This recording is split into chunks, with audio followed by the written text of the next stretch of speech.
Mesdames, Messieurs, bonjour. Chers étudiantes, chers étudiants, chers intervenants, bonjour. Assumant au sein de l'organisation Financial Network Club la charge de président, la parole m'a été donnée et je la prends avec gratitude, dans l'unique intention de vous souhaiter à toutes et à tous la bienvenue. Financial Network Club est tout d'abord un lieu de rencontre, un lieu d'échange. C'est un collectif d'étudiants qui regroupons des professionnels et des étudiants dédiés au monde des affaires, spécialisés dans le domaine de la finance. Un grand et sincère merci à Student Caritas, Red Bull, Vidéo Bourse et la Caisse d'épargne Rhône-Alpes pour la participation active lors de l'organisation de cette conférence. Nous remercions bien évidemment Crescendo Trading d'avoir bien voulu accepter notre invitation. Aujourd'hui, nous avons l'honneur d'accueillir Nabil Berwag, trader et coach chez Crescendo. Je vais vous demander de l'applaudir.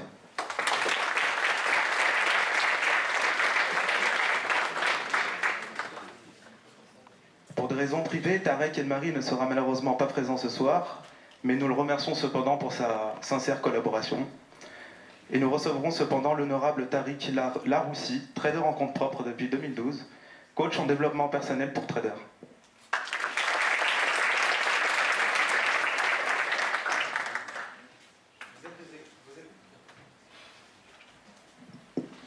Vous êtes des experts dans vos domaines et nous n'ignorons pas l'effort que vous donnez pour mettre vos exposés à notre portée.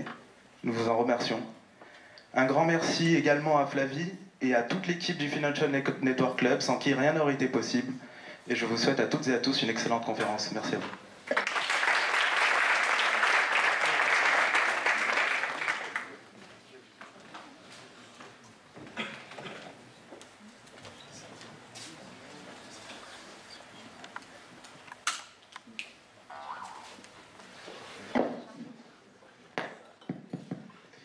Bonjour à tous, merci d'être venus si nombreux pour la conférence sur le trading. Donc, je me présente, je m'appelle Nabil Berwag, je travaille dans la finance depuis maintenant 12 ans. Donc après avoir été diplômé, j'ai travaillé chez Xis CIB, maintenant qui est Natixis. Puis je suis allé à Londres assez rapidement. D'abord je travaillais chez Société Générale, puis je suis allé à Londres assez rapidement, où j'ai eu la chance de travailler pour Bank of New York pendant quelques temps. J'ai travaillé ensuite pour HSBC. C'est une période qui était un peu plus facile vers 2006, il y avait beaucoup de travail en finance, c'était l'âge d'or de la finance. Pour ceux qui veulent se lancer là-dedans, ça va être un peu plus difficile maintenant, mais il y a toujours des opportunités. Et donc après, je suis allé travailler chez HSBC, où à partir de là, j'ai été débauché pour travailler dans un hedge fund où j'ai fait du trading pour compte propre. Donc j'ai du trading, ce qu'on appelle discrétionnaire, c'est-à-dire c'est du trading où le trader a le choix de prendre une position acheteuse, vendeuse, quelle que soit sa décision, qui n'est pas couverte. C'est-à-dire qu'on met du risque. Et donc là, on trade directement sur les marchés. Donc ça fait quelques années que je fais ça, et c'est qu'on fait du trading, nous, ce qui s'appelle du trading sur carnet d'ordre. Donc on trade un produit qui s'appelle les futurs. Est-ce que déjà vous savez ce que c'est qu'un futur? Quelqu'un sait? Ceux qui savent, vous pouvez lever la main pour voir un peu. Personne ne sait ce que c'est qu'un futur? Fabien Labrousse qui sait ce que c'est. Alors, on va commencer par là. Donc il existe plusieurs classes de produits financiers. Donc un trader, ça peut aller du trader qui va faire des options, des produits sur crédit, des actions, du forex, c'est hyper large. Donc quand on dit trader, ça veut tout dire et rien dire à la fois. Il y a des traders qui vont prendre des positions discrétionnaires, c'est-à-dire qu'ils vont acheter dans le but de faire un bénéfice directement, et des traders, ils vont juste passer des ordres pour des clients. Moi j'avais un ami qui travaillait chez Cantor, il recevait un ordre d'un client, il disait achète-moi 1 million d'actions Société Générale, par exemple. Lui, son but chez le broker, c'était de faire mieux que le prix moyen de la journée. Donc il allait trader ce montant pour à la fin, son client, il était content du prix qu'il avait. Donc c'est ça la particularité. Il y en a d'autres qui doivent juste couvrir. C'est-à-dire qu'on va dire, il y a le structureur qui va créer un produit financier. Donc lui, ça va être un ingénieur qui va faire un produit qui donne une rentabilité X ou Y, on ne sait pas. Il va la vendre à un client, une autre banque, une société, n'importe quoi. Donc ça, c'est le sales qui va le faire. Et ensuite, il y a le trader qui va récupérer ça et qui va le couvrir pour que la banque, elle ait aucun risque. Donc par exemple, elle va se dire, on va simplifier, on vend une action totale à quelqu'un, ce qu'il va faire, il va acheter une action totale. Comme ça, il est moins 1 total plus 1 total. Ça veut dire 0. Je simplifie vraiment beaucoup, comme ça vous comprenez. Les produits qu'on traite des futurs, à la base, donc c'est un produit qu'on appelle de couverture. C'est-à-dire que le but de ces produits, c'est de se couvrir. Imaginons que moi, je sois, on va dire une bêtise, je produise du riz. Je me dis, actuellement, le prix du riz, il vaut 1. Je me dis, je vais le vendre maintenant, parce que je ne sais pas, dans 3 mois, combien il va valoir. Donc je vais faire un contrat avec Nestlé par exemple, qui eux ont un besoin d'acheter du riz dans 3 mois. Eux ils savent pas, et ils veulent se couvrir contre ce risque. Parce qu'imaginons aujourd'hui il coûte 1, mais dans 3 mois il peut coûter 5. Si Nestlé il est obligé d'acheter son riz 5 dans un mois, il va se dire putain j'ai fait une paume. Donc eux ils se couvrent en avance, comme ça ils peuvent gérer tout ce qui est le prix des produits, tout ce qui est voilà, le contrôle de gestion, ce qu'ils vont faire. Donc l'agriculteur lui veut savoir combien je vais récupérer dans 3 mois. Donc il va faire un contrat avec Nestlé. Dans 3 mois je te vends du riz à 1.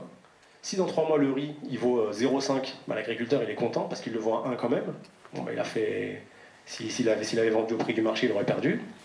S'il vaut 5, c'est pas grave, lui il est couvert, au moins il savait c'était quoi son risque il est établi, donc ça c'est un produit qu'on appelle de couverture. L'avantage de ces produits, c'est que c'est des produits qu'on appelle régulés. Donc il y en a beaucoup, je sais pas s'il y en a ici qui traitent le Forex ou les CFD ou des choses comme ça. Il y en a, non? Personne? Quelques-uns? Un peu timides? Bah c'est bien, hein, c'est un premier contact avec les marchés, c'est hyper bien. Les CFD, c'est pas un produit régulé. Donc c'est votre broker qui va vous donner un prix, grosso modo. C'est pas, je dis pas que c'est bien ou que c'est pas bien, je dis juste que c'est différent. C'est-à-dire que l'avantage du CFD, c'est qu'on peut commencer avec des plus petits comptes. Le futur, c'est plus compliqué pour commencer avec un compte à 500 €, c'est infaisable. Donc vous, en fait, on va dire, je sais pas, vous êtes chez quel broker? Oui, par exemple. Voilà, Ava. Ava, c'est un broker, donc je pense qu'il est très bien de ce que j'ai entendu. Si en théorie vous achetez 1 euro-dollar, c'est Ava qui va vous vendre 1 euro-dollar, dans la théorie. Bon, après, il y a des liquidity providers. Donc Ava, qu'est-ce qu'il va faire? Eh bien, il va passer cette ordre sur le marché. Mais ils vont faire un netting avec tous les clients, en fait, et donc ils vont se couvrir sur les marchés. Donc s'il vend X euro-dollar, il va racheter X euro-dollar sur les marchés. Donc en théorie, lui, il est à 0. Et lui, il se rémunère qu'avec des commissions qu'on appelle le spread. Donc normalement, c'est ça. Il y a des brokers escrocs qui ne le font pas. Ava sont très sérieux. Les futurs, c'est différent. Les futurs, on passe par la bourse. Donc moi, je vais trader, par exemple, ici, c'est ce qu'on appelle le carnet d'ordre. Donc là, le produit que je vous montre là, c'est le Stoxx. L'Eurostoxx, c'est le Stoxx 50, c'est les 50 plus grosses capitalisations européennes. Donc il va y avoir des françaises, des allemandes, il y aura plein de choses. Ce produit, si j'achète, mon ordre, il va passer directement à la bourse de Francfort, parce qu'il est coté sur l'Eurex. Est-ce que tout le monde suit pour le moment? Vous êtes sûr? Ok, merci. Donc il est coté sur l'Eurex. Ça, c'est ce qu'on appelle un produit régulé. Donc tout ça, on ne peut pas manipuler les prix. Ici au milieu, c'est ce qu'on va appeler les prix. Donc l'Eurex va donner des prix de cotation. Donc là, le Stoxx, il cote actuellement à 3610. Voilà, donc ça c'est le prix. Ici, c'est les lots qui sont exécutés actuellement. Comme je vous dis, c'est des futurs. Donc là, c'est un contrat Stoxx décembre 2017. Ça veut dire que si j'achète, je m'engage à acheter en décembre 2017 du Stoxx à ce prix-là. Est-ce que c'est clair ou pas? C'est ça le futur. C'est-à-dire que si c'était du riz, bah, j'achète du riz, on va dire c'est le prix du riz. Bon bah moi je vends mon riz à 3609 en décembre 2017. Quand le contrat arrive à expiration, je dois envoyer mon riz, je reçois mon argent. Comme ça me permet moi de me couvrir et je sais combien je vais gagner. Coca-Cola doit le faire. Coca-Cola le fait parce qu'ils doivent acheter du sucre. Total le fait avec le pétrole.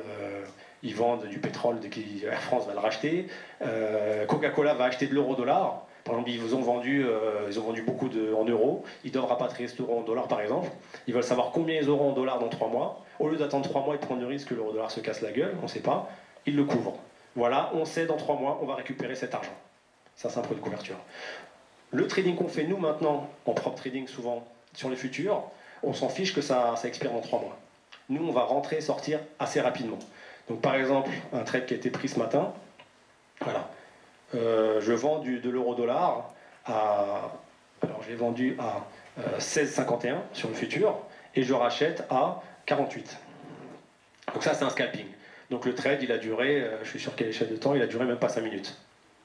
Donc voilà, donc ça c'est un exemple de trade qu'on fait. Nous, c'est ce qu'on fait. Ça veut dire que c'est ce qu'on appelle du in and out. In and out, le but, c'est qu'on ne reste pas overnight. Overnight, ça veut dire qu'on ne garde pas la position toute la nuit. Donc nous, notre trading, c'est un trading où on dit qu'on est liquide. C'est-à-dire qu'on peut rentrer de position facilement, on peut le sortir facilement.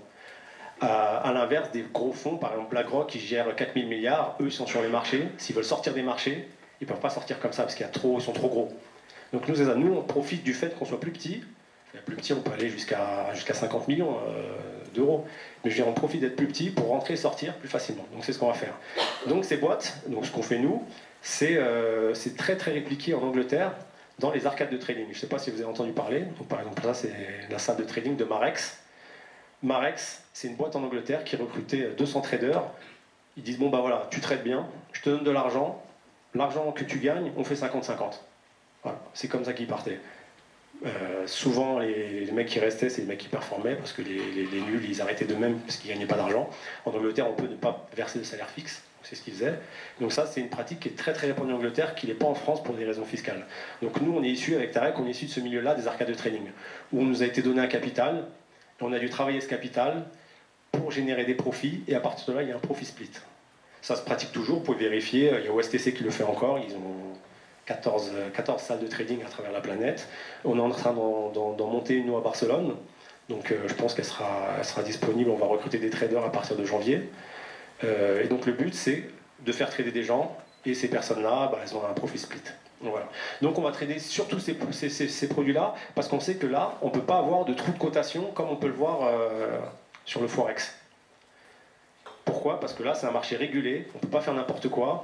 Il y a déjà des personnes qui ont essayé de manipuler les marchés, ils sont pris des amendes. Donc en théorie, je dis en théorie parce que ça arrive toujours, c'est stable. Voilà, donc et on va trader que des produits qu'on appelle liquides. C'est quoi un produit liquide? C'est un produit qui cote tout le temps avec beaucoup de monde sur le marché. Donc ça veut dire que je ne vais pas faire un futur sur, je sais pas, sur NZD, sur une devise où il n'y a pas trop de monde, parce que je vais avoir du mal à rentrer et je vais avoir du mal à sortir. Et ça, c'est un problème. C'est-à-dire que si j'achète, le prix tombe, bah, j'ai le fait de revendre, ça va encore faire chuter le prix, je vais avoir un prix dégueulasse. Nous, on veut rentrer dans les marchés où il y a beaucoup de monde. Donc ça va être la principale approche de notre trading. Des positions très courtes qui durent moins de 5 minutes, comme celle-là. Je pense qu'on en a fait d'autres aujourd'hui. Sur le Boon, voilà, donc là, là par exemple, celle-là, elle est flat. On a acheté et on a revendu. On s'en fiche. Voilà, on fait des positions comme ça toute la journée. Là, donc là, il y en a quelques-unes. On a acheté, vendu, vendu, vendu, racheté, acheté, vendu, acheté, vendu. Donc là, ça va être des positions vraiment très courtes. Et quand on voit, elles durent entre 1 et 5 minutes maximum. Donc ça va être ce que va faire les trading arcades. Les trading arcades, nous, le principe des futurs, c'est que les coms, elles sont vraiment, vraiment très faibles. Donc on peut se permettre de faire beaucoup, beaucoup de trades par jour. Donc pour ceux qui veulent s'orienter vers la finance et vers le trading, il y a plusieurs voies. Donc il y a le trading de banque, qui est en ce moment plus compliqué parce qu'il le remplace par des robots. Donc je ne sais pas si certains d'entre vous voulaient trader dans des banques, c'est faisable, mais maintenant ils se sont rendus compte que les ingénieurs ils pouvaient réaliser des algos qui pouvaient couvrir les produits aussi bien que les traders. Et je crois que c'était pour 10 traders, il fallait un ingénieur. Donc c'est bon, bah maintenant on remplace. Goldman Sachs a remplacé 200 traders actions par 5 ingénieurs, je crois. Donc voilà, ça devient un peu compliqué, mais il reste toujours cette option de faire du prop trading ou de l'asset management ou du hedge fund. Donc voilà, pour ceux qui connaissent ça. Je voulais trader en réel aujourd'hui, mais comme il est 5h20, je vais vous expliquer un peu. Ça fait un peu de DAX. Voilà. Tarek a fait un peu de DAX. Et on va vous expliquer pourquoi on prend des positions. Je pense que c'est ce qui est le plus intéressant. Maintenant qu'on a survolé un peu, je ne peux pas vraiment rentrer dans les détails parce que sinon ça va durer pas mal de temps. Mais on va survoler un peu nos stratégies d'entrée et de sortie. Pourquoi on rentre dans les marchés et pourquoi on sort. Pour ça, je vais vous expliquer comment fonctionne le carnet d'ordre. Maintenant qu'on sait quel produit on trade, je vais vous expliquer ce qui se passe. Ici, c'est les prix. Ici, c'est les lots en attente. Ça veut dire que là, il y a 2600 lots en attente. Ça veut dire qu'il y a 10 600 personnes, on va vulgariser, qui veulent acheter à ce prix-là. A l'inverse, il y a 1700 personnes qui veulent vendre à ce prix-là. C'est-à-dire qu'il y a, pour être exécuté, imaginons, est-ce que je vais mettre un achat? Hop. T'es dedans toi ou pas? Tu peux montrer? Il voulait en montrer, mais il est dedans. Donc là, si je veux acheter à 3605, je vais faire ce qu'on appelle, je vais mettre en queue position, je vais mettre en file d'attente. Donc là, si j'appuie, je serai 800e sur la file d'attente. Ça veut dire que pour être exécuté, il faut qu'il y ait 800 personnes qui tradent derrière moi. Donc c'est comme si on fait la queue au supermarché. On est devant 5 personnes, une fois qu'il y en a une qui a payé, la suivante, bah là c'est pareil. Donc s'il y a une personne qui vend, à un moment donné, ça va arriver à moi. Là, j'aurais été exécuté par exemple à 3605. Donc j'aurais été acheteur. Pour sortir, c'est la même chose. Je vais me placer dans une case en vente au prix qui m'intéresse. Bon, je peux dire, bon, bah, je veux vendre à 3612. Hop. Et là, je suis 3084e dans la position. C'est-à-dire que je suis tout dernier. Je serai exécuté au moment où il y aura des acheteurs. Quand les gens vont commencer à acheter, il va m'exécuter. Et là, je vais sortir, donc en théorie, en gain. Parce que si j'achète 5 et que je vends 12, bon, bah, j'aurai gagné tout ça. Maintenant, nous, ce qu'on traite, justement, c'est ces cases-là. Ça veut dire que le but, c'est d'analyser qu'est-ce qui se passe sur ces cases-là. Là, on voit que ça achète beaucoup. Ils ont acheté 3605, 3606, 3107. Et c'est ça qu'on va voir. C'est une pratique qui se faisait lorsque les marchés étaient à la criée. À l'époque, c'était le front-running. C'est-à-dire que moi, j'étais sur les marchés et j'allais voir, par exemple, je sais pas, Société Générale qui dit j'achète pour 10 millions d'euros de total. Ben lui, il faut qu'il achète à G. On lui dit toi, je t'achète, toi, je t'achète, toi, je t'achète. Moi, je suis à côté, je suis petit. Je dis putain, la Société Générale, ils achètent 10 millions de total. Ben, je vais acheter en même temps qu'eux. Parce que je sais que comme ils doivent acheter 10 millions, ça va faire monter le cours. Parce qu'il va acheter, toi, 10 millions, tu me le vends à 1, toi, tu me le vends à 2, toi, eux, ils n'ont pas le choix de les acheter. Ben, moi, le but, c'est de faire du front-running. Je me mets devant eux et je dois acheter parce que je sais qu'ils vont faire monter le cours. Donc, nous, c'est ce qu'on va faire. On va voir dès qu'il y a un gros intervenant, on va rentrer, on va avoir un acheteur, on va rentrer parce qu'on sait que lui, il peut faire bouger les marchés. Le but d'un gros, par exemple un asset manager ou un broker, je dis, les traders, il y en a qui doivent passer des ordres pour les clients. Si moi je suis trader, un client il me dit achète, je sais pas, moi achète 20 millions d'euros de stocks. Qu'est-ce que je vais faire? Je vais pas mettre 20 millions d'euros comme ça, ça va faire monter le marché, le client va m'appeler, il me dit tu m'as eu un prix dégueulasse, je travaille plus avec toi. Ça c'est pas le but. Donc ce que je dois faire, je vais me cacher et je vais acheter petit à petit. Je vais acheter petit à petit. Je prends toujours l'exemple, imaginons je vais au marché, je dis je vais acheter 10 000 tonnes de pommes. Si je vais au marché, j'achète 10 000 tonnes de pommes. Si j'annonce comme ça, les mecs, ils vont me faire un prix, ils vont me saigner. Donc qu'est-ce que je vais faire? Je vais aller les voir un par un. C'est combien les pommes? Ok, bah je t'en achète. Okay. Voilà. Et comme ça, j'arrive à faire en sorte que personne ne sache que je suis en galère, il faut que j'achète 10 tonnes de pommes. Je vais les acheter petit à petit. Et sur les marchés, c'est exactement la même chose. Dès qu'ils sont vus, tout le monde va se dire putain, il y a un gros acheteur, qu'est-ce qui se passe? Vite, il faut sortir. Bah voilà, c'est pareil. Quand il y a un gros vendeur, putain, il y a un mec qui doit sortir ses positions. Donc Kerviel, il y en a, ils se sont régalés. Kerviel, quand Kerviel a dû sortir ses 5 milliards, qu'est-ce qui s'est passé? Et en face, il y a des mecs qui ont dit putain, il y a un gros, il n'arrête pas de vendre. Moi, j'ai des amis qui travaillaient à cette époque-là, ils tradaient sur ces marchés-là, et ils l'appelaient la Chine. Ils disaient putain, il y a la Chine sur les marchés. Ils ne savaient pas c'était qui, donc ils l'appelaient la Chine. Bam, le marché il perdait 1%, bam, 1%. Et eux, ils se gavaient, ils disaient on n'avait qu'à attendre et à vendre. Dès que ça remontait, on vendait, on savait que le mec, il allait tout revendre. Ça remonte, on vend, ça redescend. Donc c'est ça ce qui se passe. Quand il y a un gros qu'on arrive à analyser, on se dit putain, il y a un gros là, on rentre avec lui. Ça, le risque zéro n'existe pas. Donc je vous dis ça, si je vois un gros, je rentre, je peux me manger une bougie dans la tête et me faire éclater. Ça existe. Hein.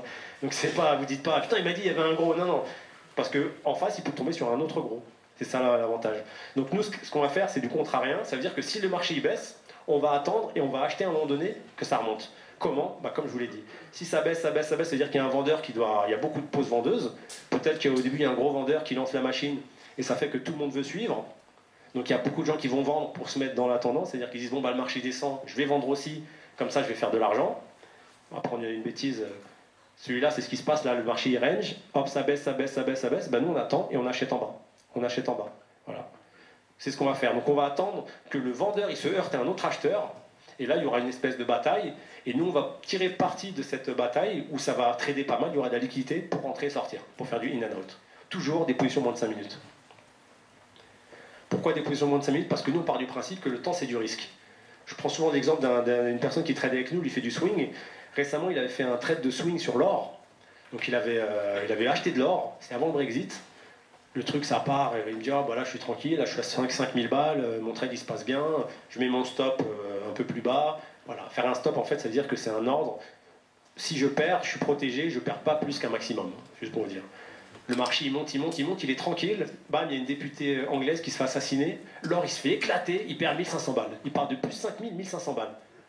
Parce qu'il a tenu une pause pendant, lui il voulait la tenir des mois. Sauf que pendant des mois, il peut se passer la Corée du Nord, il peut se passer le 11 septembre, il peut se passer la crise d'Ukraine, il peut se passer la crise en Chine, il peut se passer Kerviel, ça on ne sait pas.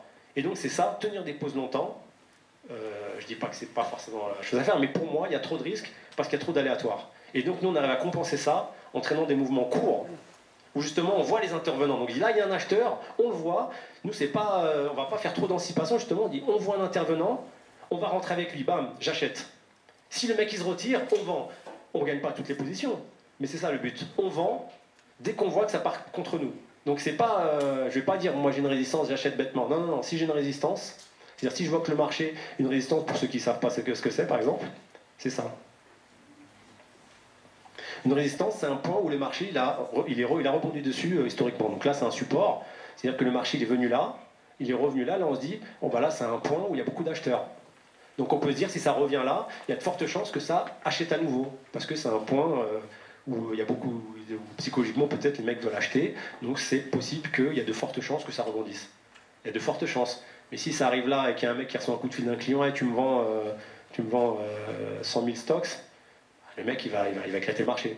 Et nous c'est comme ça qu'on va le faire. C'est-à-dire que si ça arrive là, on ne rentre pas tant qu'on n'a pas d'autres confirmations sur le carnet d'ordre que je vous ai montré ici. Comment? Eh bien par l'analyse de ces volumes. Donc là ici, on voit des chiffres. Au début c'est un peu... Là ça va pas trop vous parler j'imagine. Hein.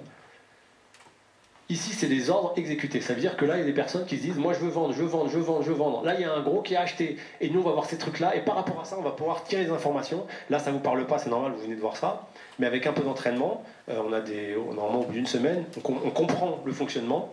Après, bah, voilà, il faut juste gagner de l'expérience. Le trading, c'est surtout une histoire d'expérience. Donc là, c'est ce qu'on va analyser. Si je vois un acheteur, je vais me dire « Ok, est-ce qu'il y a un vendeur en face ?» S'il y a un vendeur... Je regarde qui est-ce qui a la main, c'est-à-dire qui est-ce qui est le plus costaud. Est-ce que c'est l'acheteur qui va vraiment forcer le marché ou est-ce que c'est le vendeur, il a l'air plus puissant. Donc je ne vais pas me rentrer acheteur dans un trade où je vois qu'il y a un vendeur en face, il est en train de tout casser. Par exemple là, on voit que la tendance elle est clairement baissière depuis ce matin. Donc je me dis, acheter là, est-ce que c'est vraiment une bonne idée même s'il y a une résistance? Peut-être qu'il y a un vendeur, il va tirer justement parti du fait qu'il y ait des acheteurs à ce point-là pour sortir toutes ses positions. Ça existe aussi. Donc tout ça, c'est ce qui fait la spécificité du trading. Ceux qui vous disent oh, le trading c'est facile, venez, je vais vous apprendre à trader en 5 jours, ça, tournez les talons parce que c'est vraiment des conneries. À titre d'exemple, chez Futex, qui était une des plus grosses arcades de trading à Londres, donc qui recrutait des centaines de traders, ils faisaient passer des entretiens. Il y avait un test de maths. Le test de maths, c'est pas double intégral ou des trucs comme ça, c'était que des calculs, 6 x 5, 5 x 2, 12,5 x 47,5, que des trucs comme ça, des petits calculs rapides, pour filtrer, pour voir est-ce que les mecs ils réfléchissent vite. Il y avait 3000 candidats à l'époque, et sur les 3000, ils en prenaient 10.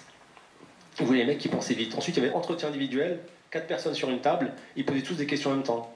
C'est quoi la capitale de la France? 3 x 7, racine carrée de 36, tous en même temps.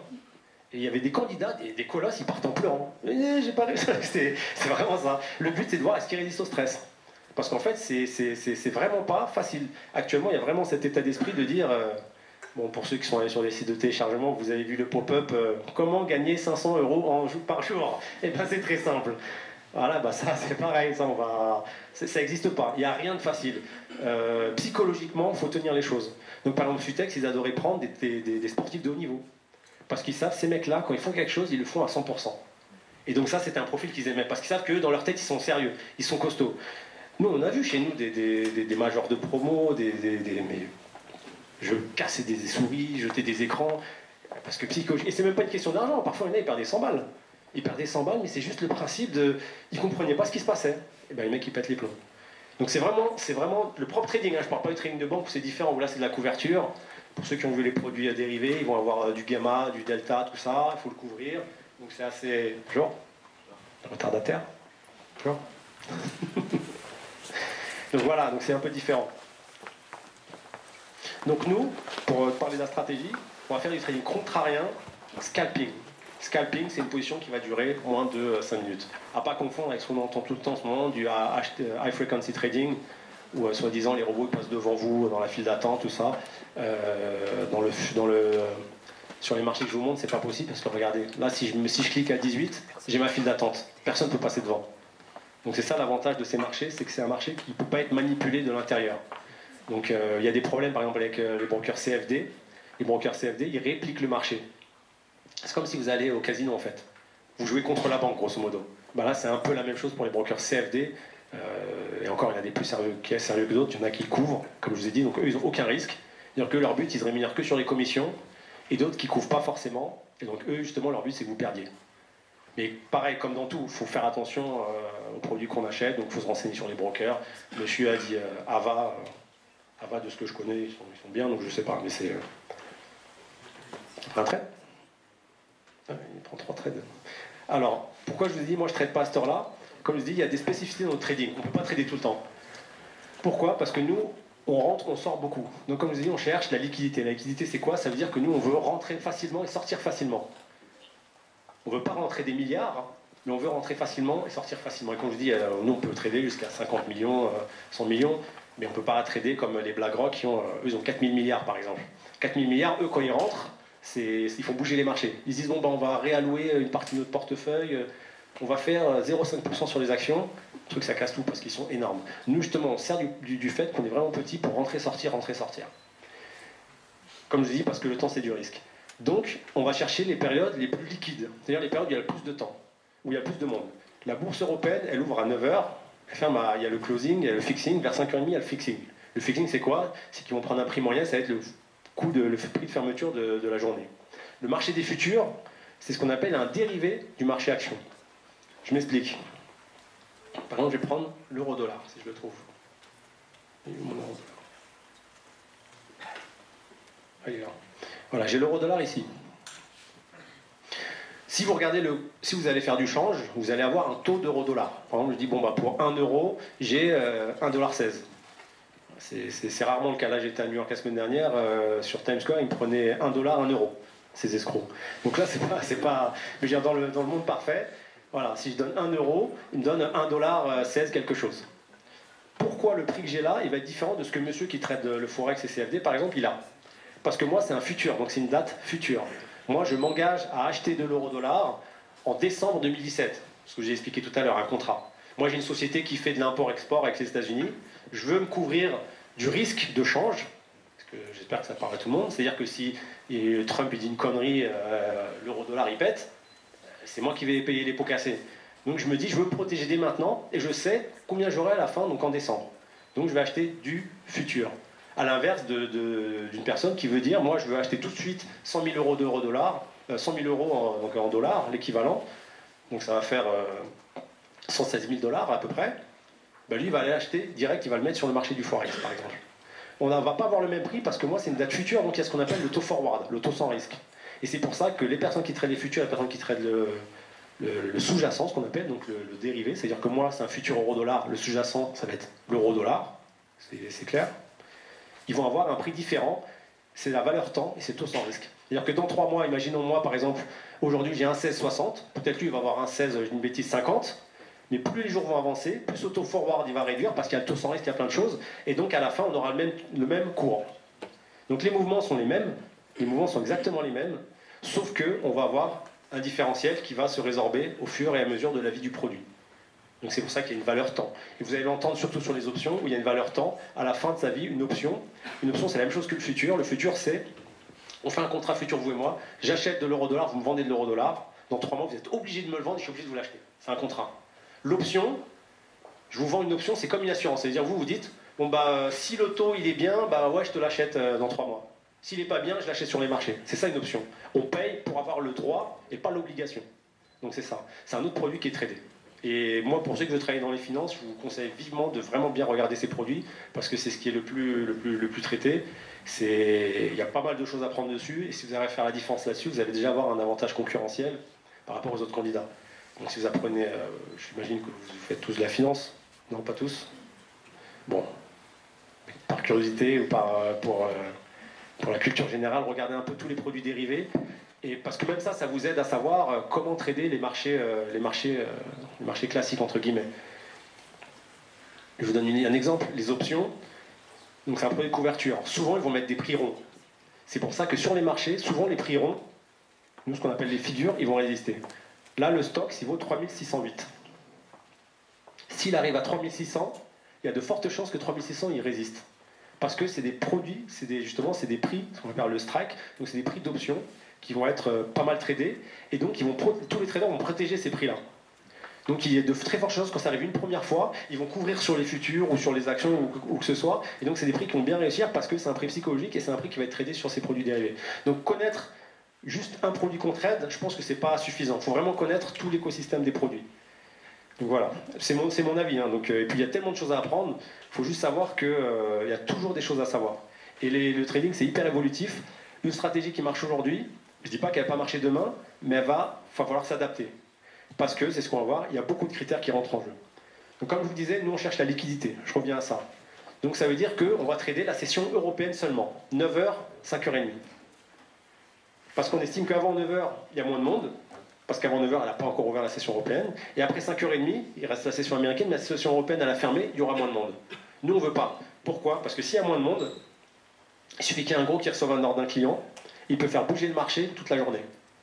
Ça veut dire que nous, ça nous arrivait, à l'époque, on a tradé des jours fériés, au début c'était interdit, et finalement le chef a dit, on tradait, c'était Thanksgiving, et nous on est contrariens, c'est-à-dire qu'on se met contre la tendance.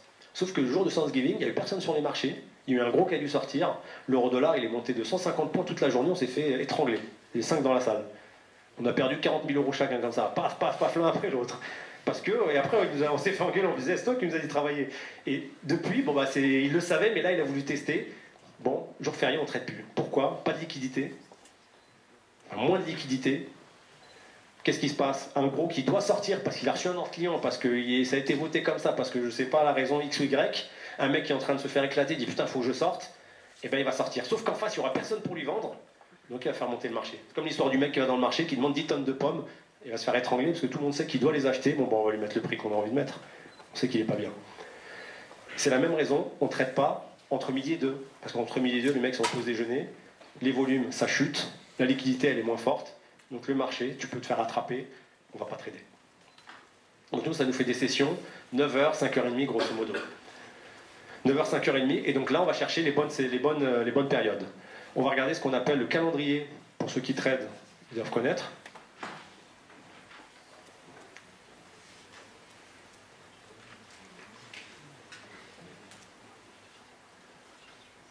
Je fais une erreur, hop.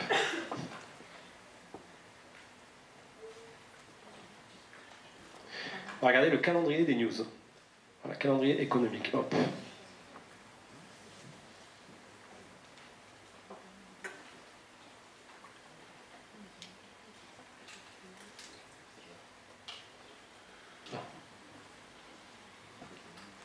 Donc voilà, on va regarder ce calendrier économique. Donc ça, je vous montre d'abord les outils qu'on utilise.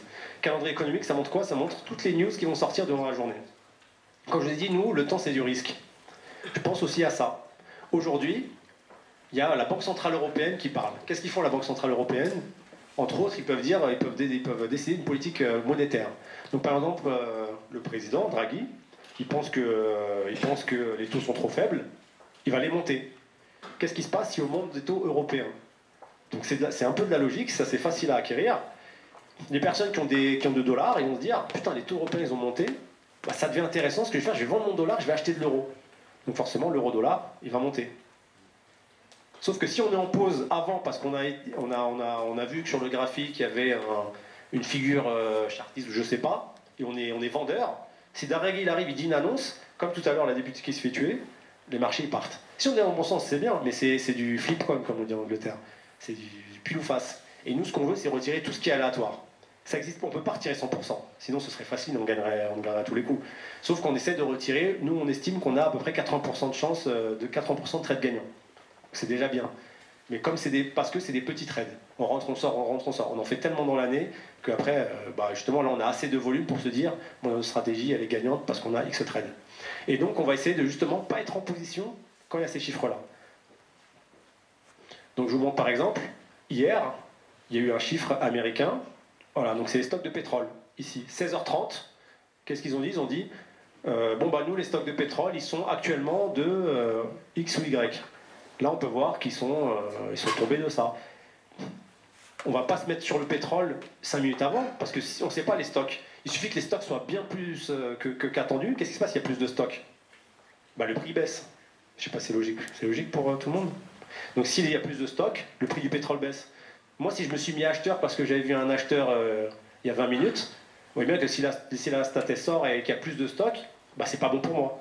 A l'inverse, il n'y a pas assez de stocks, le truc il va monter. C'est vraiment flip-call. Donc ça, on ne sait pas. Personne ne connaît ces chiffres économiques officiellement. Officiellement, parce que parfois on voit sur les marchés qu'il y a des fuites. Mais personne ne les connaît. Donc ça ne sert à rien de les trader.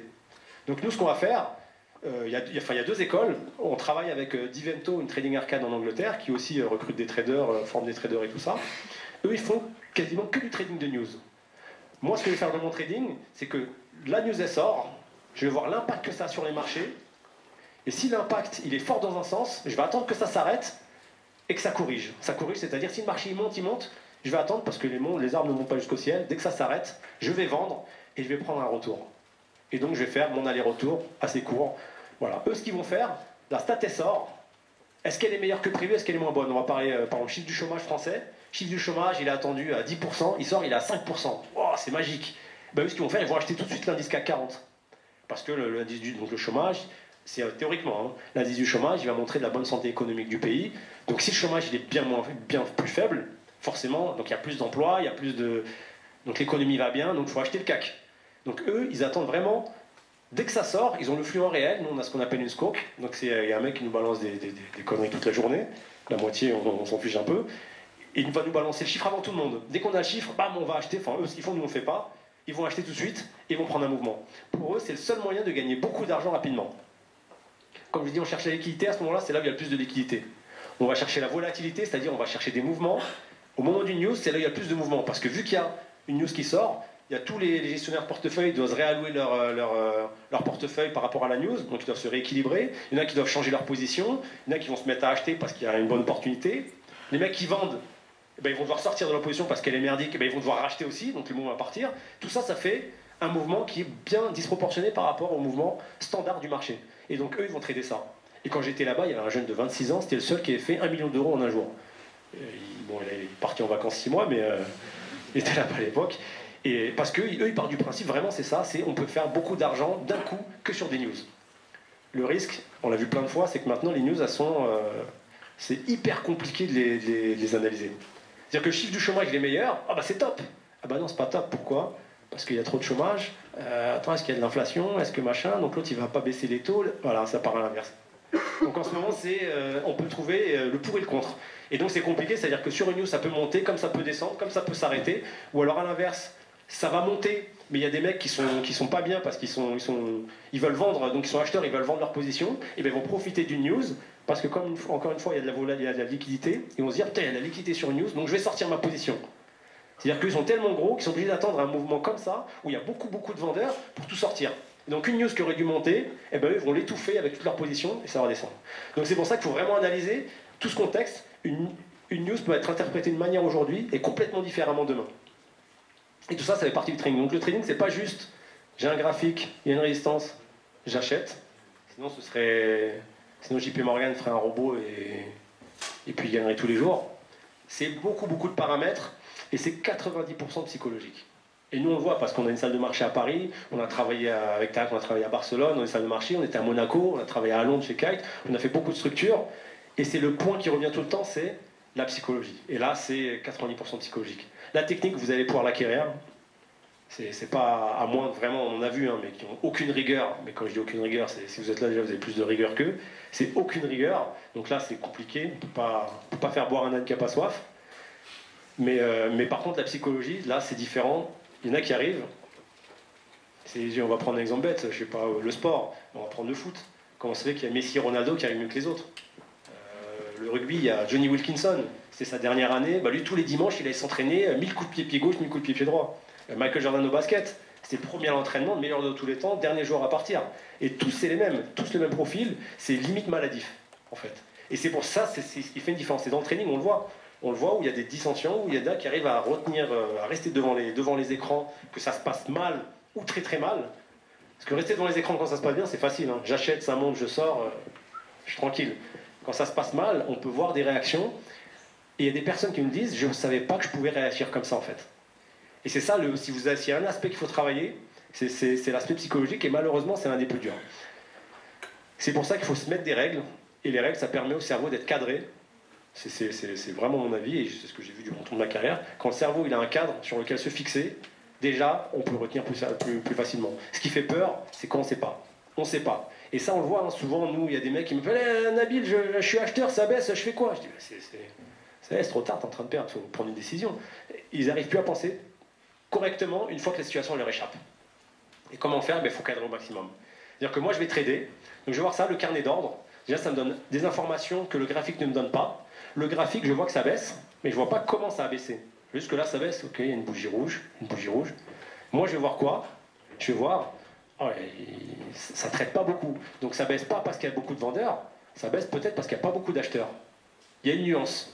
C'est-à-dire que s'il n'y a pas beaucoup d'acheteurs, ça ne veut pas dire que la tendance elle va continuer à ça indéfiniment. S'il y a un gros vendeur, je me mets avec eux.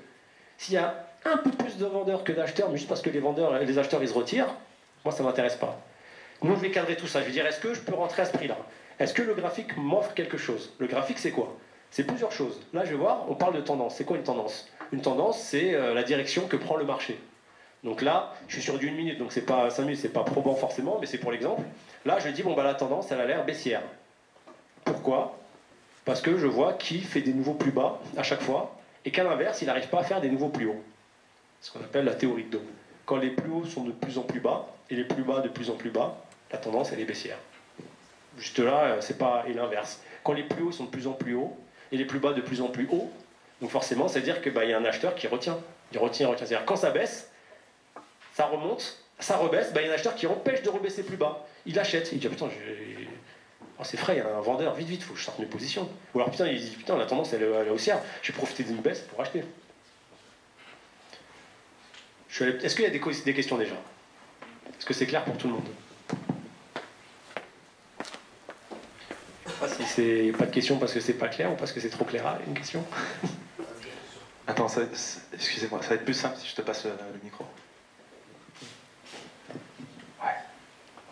Moi, ma question est toute bête, c'est juste, j'ai pas compris ce que vous achetez. Enfin, je comprends, vous achetez à quel prix, tout ça, pourquoi. Mais au final, c'est une action de quelle entreprise ou... Il n'y a pas de question bête, je te rassure. Alors, comme j'ai pris l'exemple, moi, de l'euro-dollar ou du Stoxx. Donc, je vais acheter un indice. Par exemple, tu as entendu parler du CAC 40, ou, voilà. Là, moi, je vais trader les produits les plus liquides. Pour moi, le CAC 40, il n'est pas liquide. Il n'est pas assez liquide. C'est-à-dire que pour moi, il n'y a pas assez de gens qui traitent le CAC 40. Donc je vais trader les produits où il y a vraiment beaucoup de gens. Dans les banques, les produits les plus traités, ça va être le Stoxx et le S&P 500. Le S&P 500, c'est l'indice le plus généraliste aux États-Unis. Et le Stoxx 50, c'est les 50 plus grosses capitalisations européennes.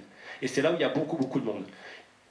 Donc pour te donner un exemple, le DAX, qui est la bourse allemande, il y a 120 000 lots exécutés dans la journée aujourd'hui.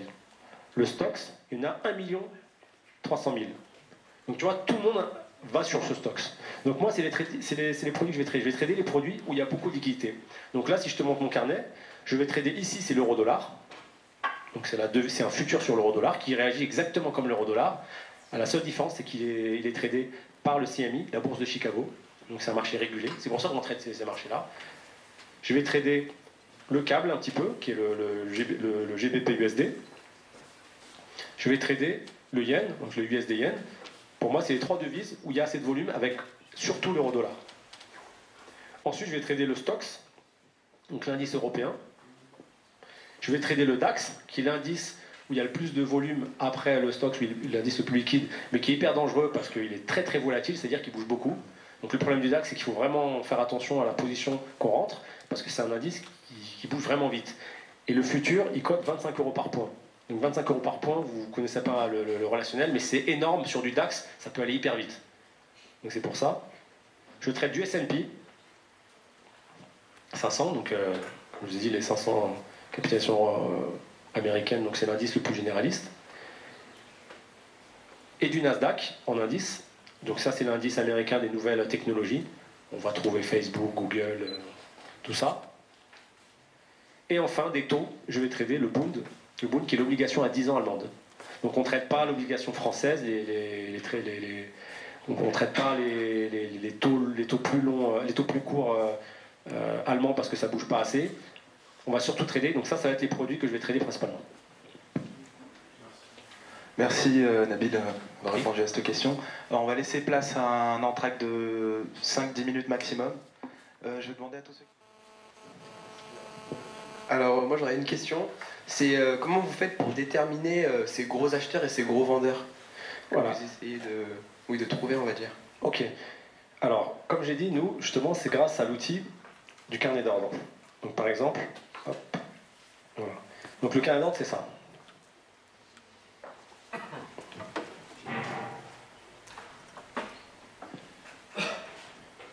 Donc c'est ce que je vous expliquais juste avant. Donc au milieu, ça représente le prix. À gauche, c'est le nombre de contrats à l'achat.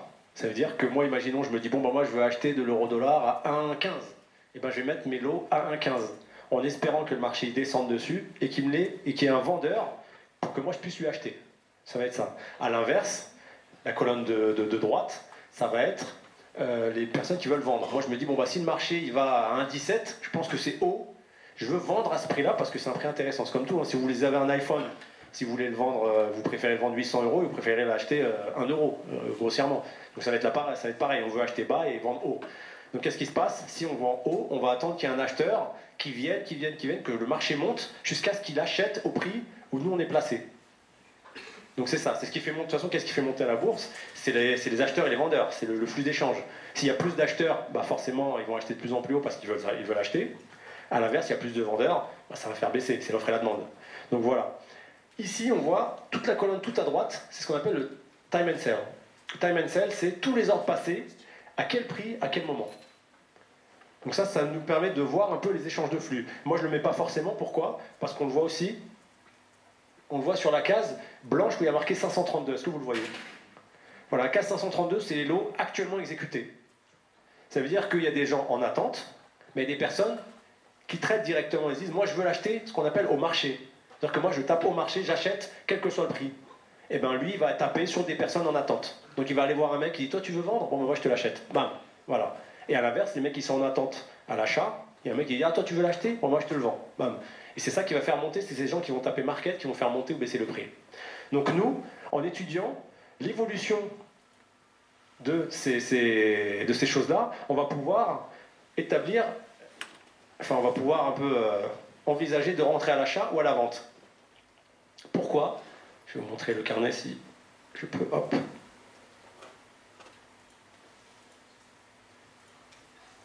Voilà. Pourquoi? Parce que les acheteurs, comme je l'ai dit, eux, ils vont essayer de se cacher parfois. Ils vont se dire, moi, je veux pas que les gens me voient. Je veux pas que les gens me voient, mais nous, grâce à ça, on peut les voir. C'est-à-dire que là, on va prendre un exemple, là, ça bouge plus du tout d'ailleurs. Je sais pas si c'est la connexion qui marche pas ou si le marché qui est mort. Ouais. Hop. Donc là, on va prendre cet exemple ici. Non, on va prendre le même que tout à l'heure. Alors, attendez, hop. Le Stoxx. Bon, il ne marche pas.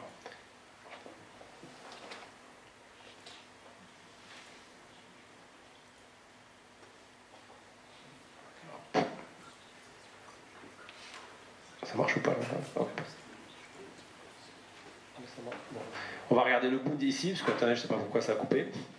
Ici, à 62,72, il y a 155 lots en attente. Vous voyez? S'il y a des gens qui vendent, ça en théorie, ça va réduire. Comme je dis, c'est comme si vous faites la queue au supermarché. On est 10, une personne qui passe, on est 9, hop, on est 8, hop, on est 5, etc. jusqu'à ce que ce soit notre tour. Là, c'est pareil. En théorie, s'il y a des gens qui baissent, qui vendent, donc là, ça va réduire, ça va réduire, ça va réduire. Qu'est-ce qu'ils vont faire, ces intervenants, les gros, pour se cacher? Ils vont faire ce qu'on appelle un iceberg. Un iceberg, c'est quoi? C'est, on va voir un petit bout du glaçon, sauf qu'en fait, la partie en dessous, elle est énorme. Ben, c'est pareil. Ils vont montrer 50 lots, sauf qu'en fait, ils ont peut-être 20 000 en dessous. Et le but, c'est que personne ne sache qu'il y a 20 000. Parce que si, comme je vous dis, si moi je sais qu'il y a 20 000, mais j'achète tout de suite, je ne me pose pas de questions, et parce que je sais que ça va monter. Le but, c'est justement que personne ne sache. Donc, ils vont faire 50 lots. 50 lots. 50 lots. Donc cette case, elle va se vider, et elle va se re-remplir. Elle va se vider, elle va se re-remplir. Comme ici, regardez. Ici, là, 400 lots exécutés. 3, ça se re-remplit. 500 lots. C'est-à-dire que là, il y a eu 500 lots exécutés, les vendeurs, ils reviennent. Les vendeurs, là, je me dis, il y a un vendeur là qui est pas mal. Mais à l'inverse, il y a un acheteur, dès que ça chauffe, ben, il en remet. Et ben c'est peut-être un mec qui se cache. Et nous, c'est comme ça qu'on va aller voir. Donc si on voit que le mec, à chaque fois, il recharge, je dis putain, il y a un gros qui veut rien lâcher. Sauf que si en face, il y a un gros qui veut rien lâcher aussi à la vente, on est embêté. Le meilleur des cas, c'est quand ça tapisse, c'est-à-dire que les mecs, ils vont se bagarrer sur 3 prix. Bon bah nous, on va acheter là, on va vendre là, on va acheter là, on va acheter 91, on va vendre 93, on va acheter 91. Parce que voilà, les mecs, on sait que dès que ça arrive à 93, lui va vendre. Dès que ça arrive à 91, l'autre il va acheter. Ça, c'est le meilleur des scénarios. Parfois, on peut le faire pendant 10 minutes. On prend des trades, on prend des trades, on prend des trades. Le risque, c'est que dès qu'il y en a un des deux qui se retire, ben, le marché il part. Et s'il part alors qu'on est dans le mauvais sens, ben, on se fait attraper. Donc là, il ne faut pas hésiter, on sort la position. Donc c'est ce qu'on va voir. Ça, c'est un cas qui est le iceberg. On va voir les gros qui se cachent pour rentrer avec eux. Par cette étude des flux. S'ils rajoutent. Est-ce qu'il rajoute? Est-ce qu'il traite le prix d'au-dessus? Est-ce que quand il traite le prix d'au-dessus, le vendeur, il se retire? Donc il y a plein de choses. Et le contraire du iceberg, ça va être ce qu'on appelle le spoofing. Ça, normalement, c'est interdit, mais les traders le font toujours. Nous, on connaissait plein de mecs qui le faisaient dans les arcades. Donc en fait, ce qu'ils font, eux, c'est qu'ils manipulent le cours. C'est-à-dire que là, par exemple, entrez. Ici, je vais rajouter des ordres partout. Je vais mettre 5000, 5000, 5000, 5000, 5000, 5000. Tout le monde va croire, putain, il y a plein d'acheteurs. Donc qu'est-ce qu'ils vont faire? Les gens vont acheter 92, 93, 94, ils ont tout acheté, sauf qu'en fait, moi c'est pas vrai, j'en ai aucun des lots. C'est-à-dire que là je les ai mis, mais dès qu'il y a un lot exécuté, je les retire tous, parce que j'ai pas envie de me faire exécuter. Donc eux c'est ce qu'ils vont faire. Dès que tout le monde achète, ils vont tous retirer les lots. C'est-à-dire que tous les lots qu'il y a là, où il y avait 5000, 5000, 5000, il les enlève, et il va les mettre à la vente. Et en fait lui il va acheter tout ce que les mecs ils étaient en train de... Donc lui il va vendre tout ce que les mecs étaient en train d'acheter. Et donc après il va les faire peur, il va les remettre au-dessus. Et donc je vais dire putain c'était des faux, en fait il y a plein de vendeurs. Ah, le marché va se casser la gueule et lui va prendre son gain. En fait il met le marché où est-ce qu'il veut qu'il soit en faisant croire qu'il y a un gros. C'est le contraire. Et ça le spoofing normalement c'est interdit. Mais les mecs, je sais que sur Eurex, on connaissait un mec qui faisait des 20 000 par jour. Et quand une fois par an Eurex l'appelait, il disait ouais tu manipules le marché, t'as une amende de 5 000 euros. Je m'en fous, 5 000 euros, je gagnais tous les jours 20 000. Donc c'est complètement bête. Mais et donc, bon, maintenant, là, CMI, c'est un peu plus compliqué, mais toujours les mecs le font. Et donc ça, nous, on le voit. Donc on peut voir aussi quand c'est un faux. Quand c'est un faux, on se dit, putain, il va lâcher celui-là. Parce que si ça trade et que le faux, il se retire, ben, en fait, ça dégonfle les trucs, ça va se casser la gueule. Parce qu'à l'inverse, peut-être, il y a un gros, il se dit, putain, il y a un gros vendeur, il dit, il y a un gros acheteur en face, donc il va commencer à vendre, et quand il va voir que c'est du flanc, ben, il va flipper, il va dire, putain, il faut que je sorte mes positions, moi. Il va tout envoyer. Donc nous, on va justement les identifier par ce flux, ici. Donc les lots en attente à l'achat, les lots en attente à la vente, et les lots actuellement exécutés. Et en plus de ça, on a un outil qui est le volume price, qu'on met assez souvent, qui donne pas mal d'informations. En fait, le volume price, ça donne les lots exécutés par prix. Et donc ça nous permet de voir les zones où il y a eu beaucoup d'échanges. Par exemple, ici, on sait que ça va être des zones où potentiellement on peut vendre parce qu'il y a eu beaucoup de vendeurs et beaucoup d'acheteurs. Donc là, c'est des zones où il y a eu beaucoup d'échanges. A l'inverse, les zones creuses, on ne va pas rentrer parce que c'est des zones qui peuvent se faire survoler rapidement. C'est-à-dire que si le marché il descend, là, comme il n'y a plus personne, peut-être il va passer de 5 à 97 parce qu'il n'y a personne. Ou peut-être de 5 à 1. Donc ça, on va dire, on va éviter ces zones-là parce qu'il n'y a pas assez de liquidité. Donc en étudiant tous ces flux, nous, ça nous donne une idée de est-ce qu'il y a un acheteur, est-ce qu'il y a un vendeur? Voilà. Et ça nous permet de moins anticiper les marchés. Donc comme je vous disais, je ne suis pas là à dire que l'analyse technique c'est mauvais. Mais par exemple, juste nous, on rajoute des outils pour valider nos décisions d'analyse technique. Donc si je dis là, il y a une résistance, voilà, il y a un support, ça tape une fois, ça tape deux fois. Là, je dis, bon, bah là, il y a peut-être un support, est-ce que je vais rentrer? Si on voit qu'il n'y a pas d'acheteur ici, bah, je ne vais pas rentrer. C'est ça la différence. Moi, vraiment, ce qui va confirmer, c'est le carnet d'ordre. S'il y a un acheteur, je rentre. S'il n'y a pas d'acheteur, je ne rentre pas. Et ça permet de vraiment valider. Et donc, ça fait qu'on ne va pas trader une anticipation, on va trader le mouvement présent. C'est-à-dire que là, le carnet que je vois tout de suite, peut-être mon avis, dans 10 secondes, il change. C'est-à-dire que là, si, imaginons, j'achète 90, je me dis, bon, bah, 90, il y a des acheteurs. Bah, peut-être que si ça se vide, je dis, en fait, non, il n'y a plus d'acheteurs, je sors. Donc, notre avis, tout le temps, il doit se updater. Tout le temps, il change au même rythme que l'offre et la demande. Donc si l'offre est plus forte que la demande, on va rentrer en conséquence. Si la demande est plus forte, on rentre en conséquence. Si on est rentré du mauvais côté, on sort vite parce qu'on voit que ça se retourne. Et tout ça, c'est ce qu'on établit par rapport à la lecture du carnet d'ordre. Et donc nous, l'avantage, c'est qu'on peut trader dans des marchés haussiers, on s'en fiche. On peut trader dans des marchés baissiers, on s'en fiche. Et on peut trader dans des marchés de range, c'est-à-dire des marchés qui ne bougent pas. C'est-à-dire que, justement, et nous, à la base, nous, c'était une technique qui était utilisée pour les market makers. Les market makers, c'est quoi? Ils sont payés, eux, ils vont être payés par la bourse. Par exemple, la bourse de Francfort, elle dit, moi, je veux attirer les gens sur mon marché. Je veux dire, par exemple, je veux que les gens ils traitent du Bund, mais il n'y a pas assez de monde sur le Bund. Et les banques, elles veulent venir sur le Bund que s'il y a assez de monde. Parce que s'il n'y a pas assez de monde, comme je dis, il n'y a pas de liquidité, le marché, c'est intradable. Donc, ils vont payer des mecs pour faire de la liquidité sur les marchés. Ils vont leur dire, toi, je te donne X euros, et toi, tu dois mettre des lots partout dans les marchés et trader. Donc, eux, ils vont acheter, ils vont se couvrir sur d'autres marchés. Le but, c'est d'avoir le moins de risque possible. Donc c'est ça market maker. Et les market makers, ils traitent toute la journée. Donc nous, à la base, c'est une technique qui est dérivée aussi de ça, où on met des ordres tout le temps. Là, on le fait. Donc maintenant, après, quand on fait du discrétionnaire 100%, bon, on apprend à sélectionner, et ça fait qu'on va retenir que les bons ordres. Mais nous, justement, c'est une technique qui se fait, où on se dit, on peut trader quand ça monte, quand ça baisse, quand ça range, on s'en fiche. Moi, je peux pas dire, le marché sera où demain? Moi, je peux te dire un peu mon avis. Bah là, je pense qu'il a pris le stock, il est en train de faire une correction.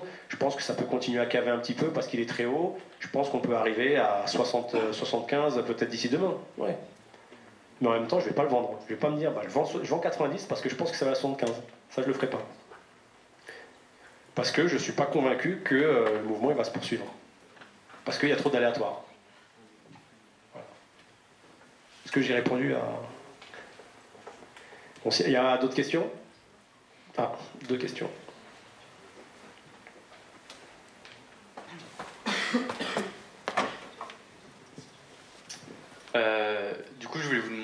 La vente à découvert, ça marche aussi comme pour les CFD. On peut faire de la vente à découvert là aussi ou...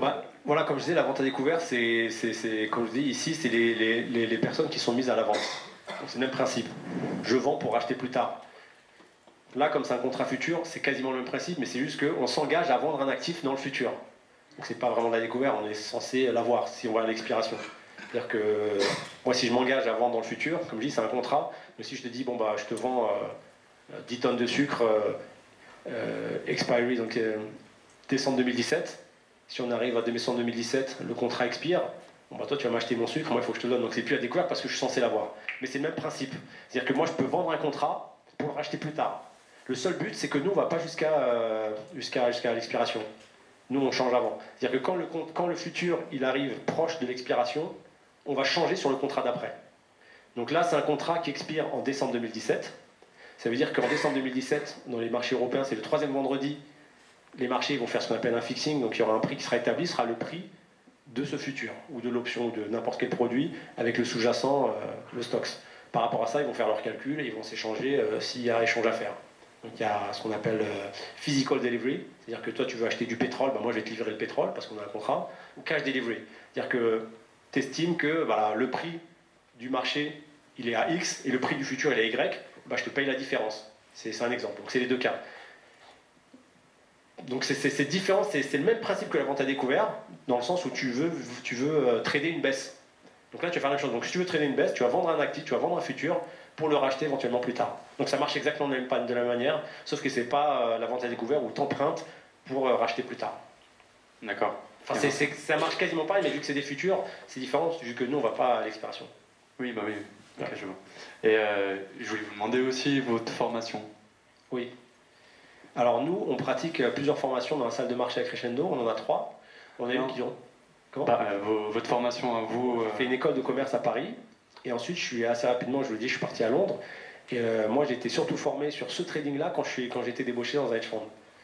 J'avais un ami qui travaillait, lui, chez Futex. Et moi, à la base, j'étais parti à Londres pour intégrer Futex. Le problème de ces arcades de trading, c'est qu'au début, on ne gagne pas d'argent, forcément. Eux, ils payent 500 pounds par mois. Avec ça, on survit. Donc, il faut vraiment avoir un peu de sous. Sachant que souvent, les mecs, les 4-6 premiers mois, ils ne gagnent pas d'argent. Souvent, ça va jusqu'à 6 mois, peut-être même un peu plus pour certains. Donc, il faut être prêt à faire ce sacrifice où on se dit on n'est pas payé au début ou très mal payé parce qu'on sait que sur le long terme, ça va gagner. Donc, je suis allé là-bas et j'ai travaillé dans une banque et je voulais intégrer Futex. Et le moment où je voulais intégrer Futex, j'étais débauché par une boîte qui, eux, proposait un salaire et de former et tout ça. Donc, c'est pour ça que j'ai opté pour cette solution qui était, j'ai eu de la chance, plus simple. Merci. Ouais.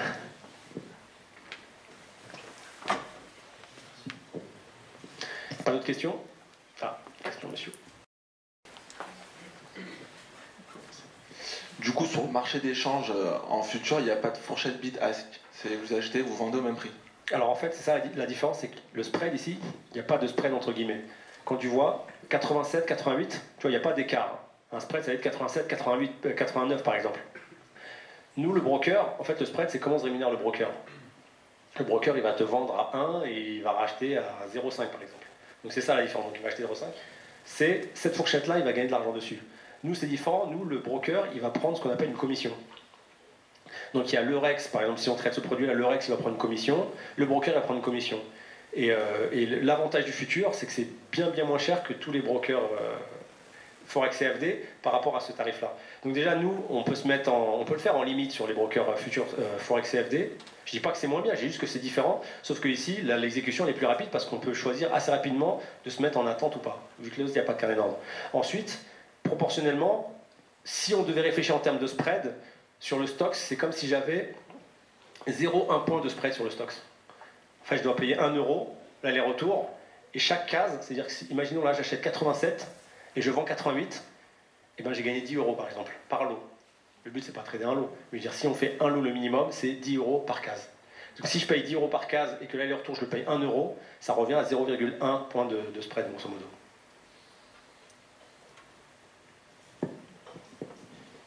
Merci. Ouais.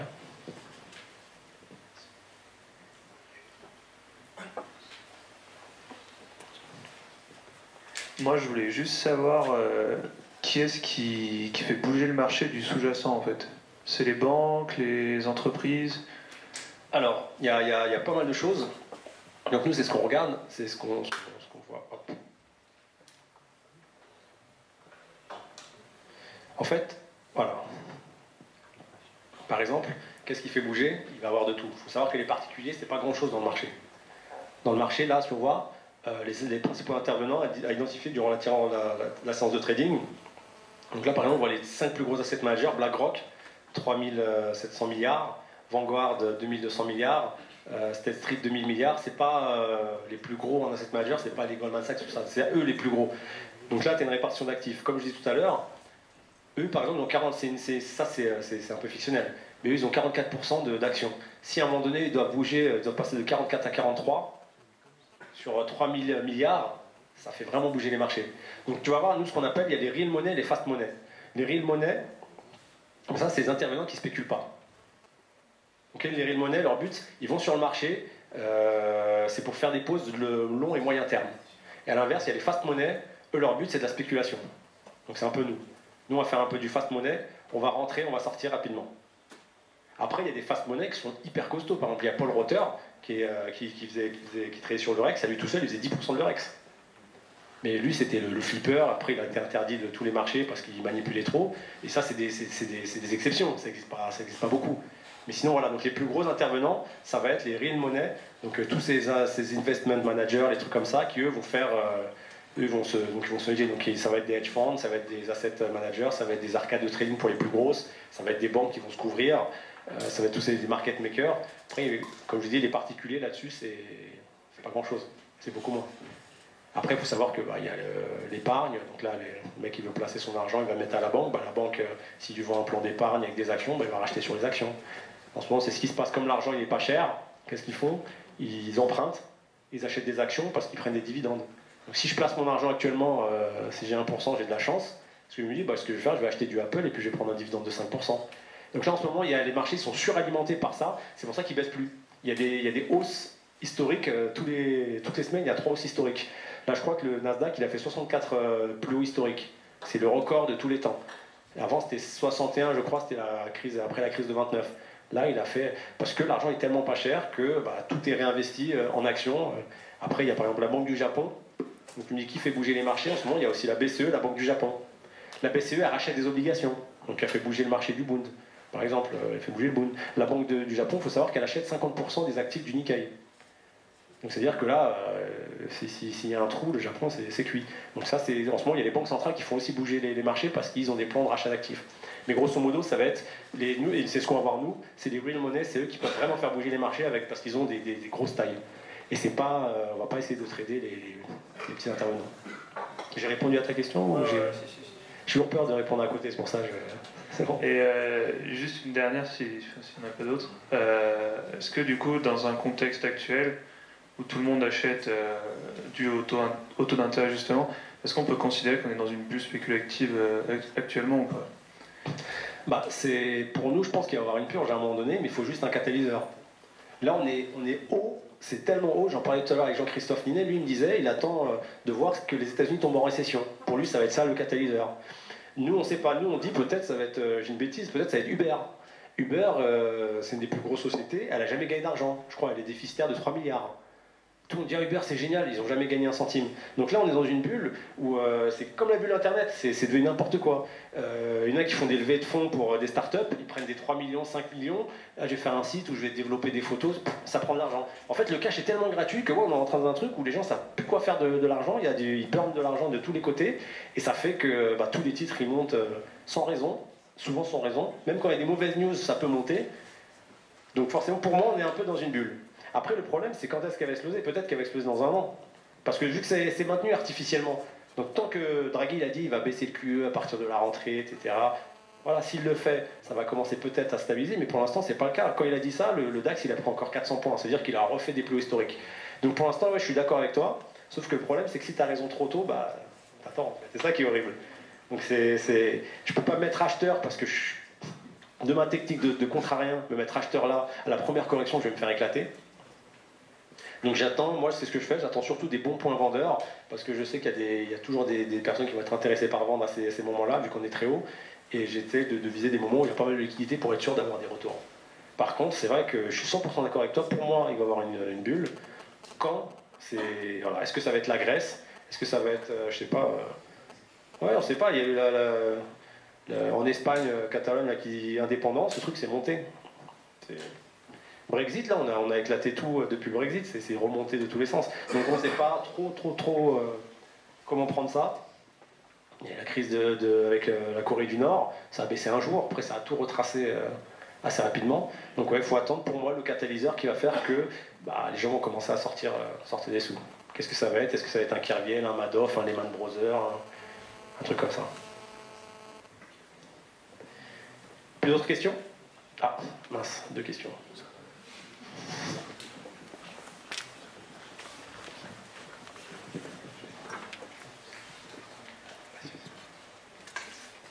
Moi j'ai 2 questions. Attendez, il faut... merci. J'ai 2 questions en fait. C'est sur vos stratégies. Il bug le micro? Non, c'est. Ah, c'est USB. Ok, du coup en fait, ma question c'est sur vos stratégies en fait. C'est comment vous pouvez être sûr d'être rentable sur le long terme? Non, mais comme j'ai dit, c'est être sûr d'être rentable sur le long terme en trading. Déjà, faut mettre des pincettes à ça. Déjà à la base. Nous, comme j'ai dit, il y a plusieurs stratégies de trading. Il y a celle, je ne peux pas écrire malheureusement, sinon je l'aurais fait au tableau. Il y a les personnes qui vont faire espérance de gain, c'est plus, moins, plus, moins, moins, plus, moins, plus, moins, plus. À la fin, on a plus de trades positifs, on est gagnant. Nous, c'est ce qu'on fait. On fait énormément de trades et on fait majoritairement des trades gagnants. Le problème, c'est gérer les trades perdants. Comme je l'ai dit, nous, on a 80% de trades gagnants. Dans nos stratégies, c'est historiquement, je peux vous le dire par rapport à ce que j'ai fait. La difficulté, c'est ces 20%. Et ces 20%, il y en a qui n'y arrivent pas parce que, comme je vous dis, psychologiquement, c'est dur, ils n'arrivent pas à gérer ces 20%, et c'est là qu'on va voir les bons traders. Les bons traders sur les 20% vont se faire éclater. C'est-à-dire que les 20%, ça va leur prendre 100% de ce qu'ils avaient gagné. Et ça, c'est pas bon. Donc nous, on est protégé par ce qu'on appelle un stop journalier, un stop loss. Donc nous, stop loss, c'est pas à chaque trade, on va dire, là, je mets mon profit ici et mon stop loss en bas. Non. Je dis, par exemple, on va dire une bêtise, j'ai le droit de perdre 5 000 € par jour. Si je trade, je perds, je gagne, je perds, j'arrive à moins 5 000, je coupe, j'éteins le PC, ça y est, c'est fini. Je peux rester devant le PC, mais par contre, c'est fini, c'est éteint. Et ce montant-là, on va indexer les tailles par rapport à ça. J'ai le droit de trader des tailles qui vont être en accord à ces 5 000. Donc on va dire une bêtise, je vais dire j'ai 100 lots de stocks. Si je suis bon, je gagne de l'argent, ma limite, j'ai le droit de perdre 10 000 par jour. Donc j'ai tradé 200 stocks. Par contre, il faut que j'ai un time to recovery, c'est-à-dire que cette limite, il faut que je sois capable de la récupérer en 3 jours en général. Ça dépend des profils. Si c'est des profils très très safe, ça peut être jusqu'à 5 jours, mais pas plus. C'est-à-dire que si je prends une limite, c'est-à-dire si je perds ma somme maximale autorisée, je dois être capable de la récupérer entre 3 et 5 jours. Ça, c'est ça. Et ça, c'est un trader qui va être rentable, parce que la limite, on ne la prend pas tout le temps. Moi, la dernière fois que je l'ai pris, c'était début mai, sur le Nasdaq. Après, j'ai eu des journées de perte. Sauf qu'on n'est pas obligé d'attendre d'être à la limite pour perte. Parce qu'il y a beaucoup de traders, ils font quoi? Ils achètent, je mets mon stop loss, je mets mon stop gain, allez. Mais non, c'est pas ça, parce que le trade, il évolue entre-temps. Entre-temps, ouais, peut-être le setup technique, il est bon, mais si Draghi dit une connerie, si Trump il dit une connerie, si Kim Jong-un il dit une connerie, ça y est, on sait pas... Donc c'est ça le problème. Et donc, nous, on va trader vraiment de cette manière-là. Et le trader, qui quand il gagne 10, quand il perd 100, bah là, je vais dire avec toi, bah non, il n'est pas rentable. Même s'il gagne 80% du temps, il ne va pas être rentable. Donc nous, comme on est sûr, c'est parce que justement, on arrive à respecter ces ratios de gain. Et après, il y a une autre méthode qui est moins, mais le plus, il est énorme. Et là, Navinder faisait ça. Navinder, il prenait un trade, grosse taille, bam, ça partait pas, il coupait. Navinder, c'est celui qui avait gagné 42 millions de pounds, je ne sais plus quelle année. Coupait, ça part, il coupe, ça part, il coupe. Par contre, quand ça part, le mec, il prenait plusieurs millions. Et donc lui, il s'en fout, en fait, donc son truc, il est pricé. Il est pricé ici que quand il va avoir la bonne tendance, il va se gaver dessus. Et donc, les mauvais trades, c'est ça le plus dur, c'est la gestion des mauvais trades. Et c'est pour ça que j'ai dit vraiment c'est psychologique. Donc après quand tu me dis est-ce qu'on est sûr de comment on est sûr d'être rentable, je peux pas dire que tout le monde peut être sûr d'être rentable. Si le mec quand il perd il veut pas couper parce que il y a plein de choses, hein. Il y a l'orgueil, il y a la peur, il y a plein de choses. Hein. Non mais je suis d'accord là-dessus parce que moi je suis penché sur la psychologie en trading et j'ai vu plein de trucs là-dessus. Ouais. Et en fait là je me pose la question vu que vous faites du scalp. Ouais. bah, vous faites sans stop loss, sans take profit, ça monte, tac, je prends, j'encaisse. Ouais. Et après vous c'est difficile mentalement, c'est quand ça part dans le mauvais sens, c'est vous qui devez appuyer sur le bouton stop. Complètement. Contrairement à moi par exemple, c'est que mon stop il se fait tout seul et je sais que stratégiquement il est placé là parce que ça ou ça ou ça. Et je voulais savoir si vous aussi vous aviez des journaux de trading, des analyses, enfin, ou des dossiers qui calculent toutes vos positions et qui vous disent bah, de janvier à décembre je suis rentable, en novembre je gagne moins parce que le marché va moins dans ma direction en ce moment, est-ce que le lundi je gagne plus que le mercredi, et c'est là-dessus que je voulais avoir votre manière de travailler là-dessus. Alors si tu fais ça, c'est top. Nous, on était obligés de le faire quand on travaillait dans des boîtes. On devait tenir on avait un fichier Excel avec tous les statements, on devait les rentrer dessus, et après on voyait, on était meilleur sur est-ce qu'on était meilleur sur les tendances haussières, est-ce qu'on était meilleur sur les tendances baissières, quels sont les marchés sur lesquels on est meilleur. Il y avait plein de choses, on devait tout rentrer. Après ça, c'était obligé. Là, honnêtement, avec mon compte, je le fais beaucoup moins, parce que j'ai plus de recul maintenant et je sais un peu dans quoi je suis meilleur, dans quoi je suis moins bon, et j'essaie de m'adapter par rapport à ça. Nous, au stop loss, on ne met pas. Par exemple, hier, on ne met pas, je prends avec des pincettes. Hier, j'ai tradé le Nasdaq. Le Nasdaq, il est beaucoup plus volatile que le Stoxx. Donc à un moment donné, j'ai mis un short de Nasdaq, et c'était le plus haut historique, c'était 32. Donc je trade et j'étais rentré à 30,5. Je me dis, si le plus haut historique il pète, je suis pas à l'abri de me prendre une fourchette dans la tête. Donc j'ai mis mon stop à 32,5 par exemple. Je me dis, comme ça je suis réglé. Voilà, je l'ai fait parce que là je sais qu'un marché comme ça qui va vite, comme le DAX, ou comme parfois l'euro-dollar peut l'être, il vaut mieux mettre un stop que de se faire éclater. Après, la différence avec le Forex, il y a des trous de cotation. Le futur, tu peux appeler l'Eurex ou le CMI, et même quand il y a eu le flash crash du 10% sur le Stoxx, il a coté tous les prix. Donc nous, on a largement le temps de sortir. Largement le temps de sortir. Donc quand tu vois un mouvement qui se passe mal, tu as largement le temps de sortir sur le futur. Sauf si tu traites du DAX. Le DAX, tu peux avoir des trous. DAX, tu peux avoir des trous, mais le DAX, c'est pareil, c'est en proportion.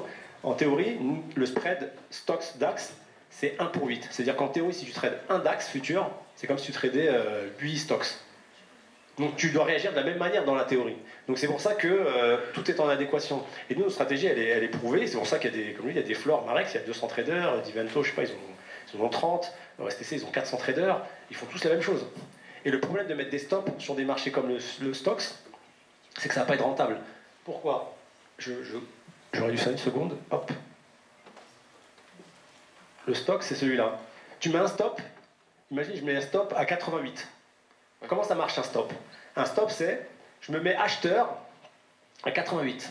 C'est-à-dire que s'il y a un lot exécuté à 88, eh ben moi, il va me déclencher mon ordre.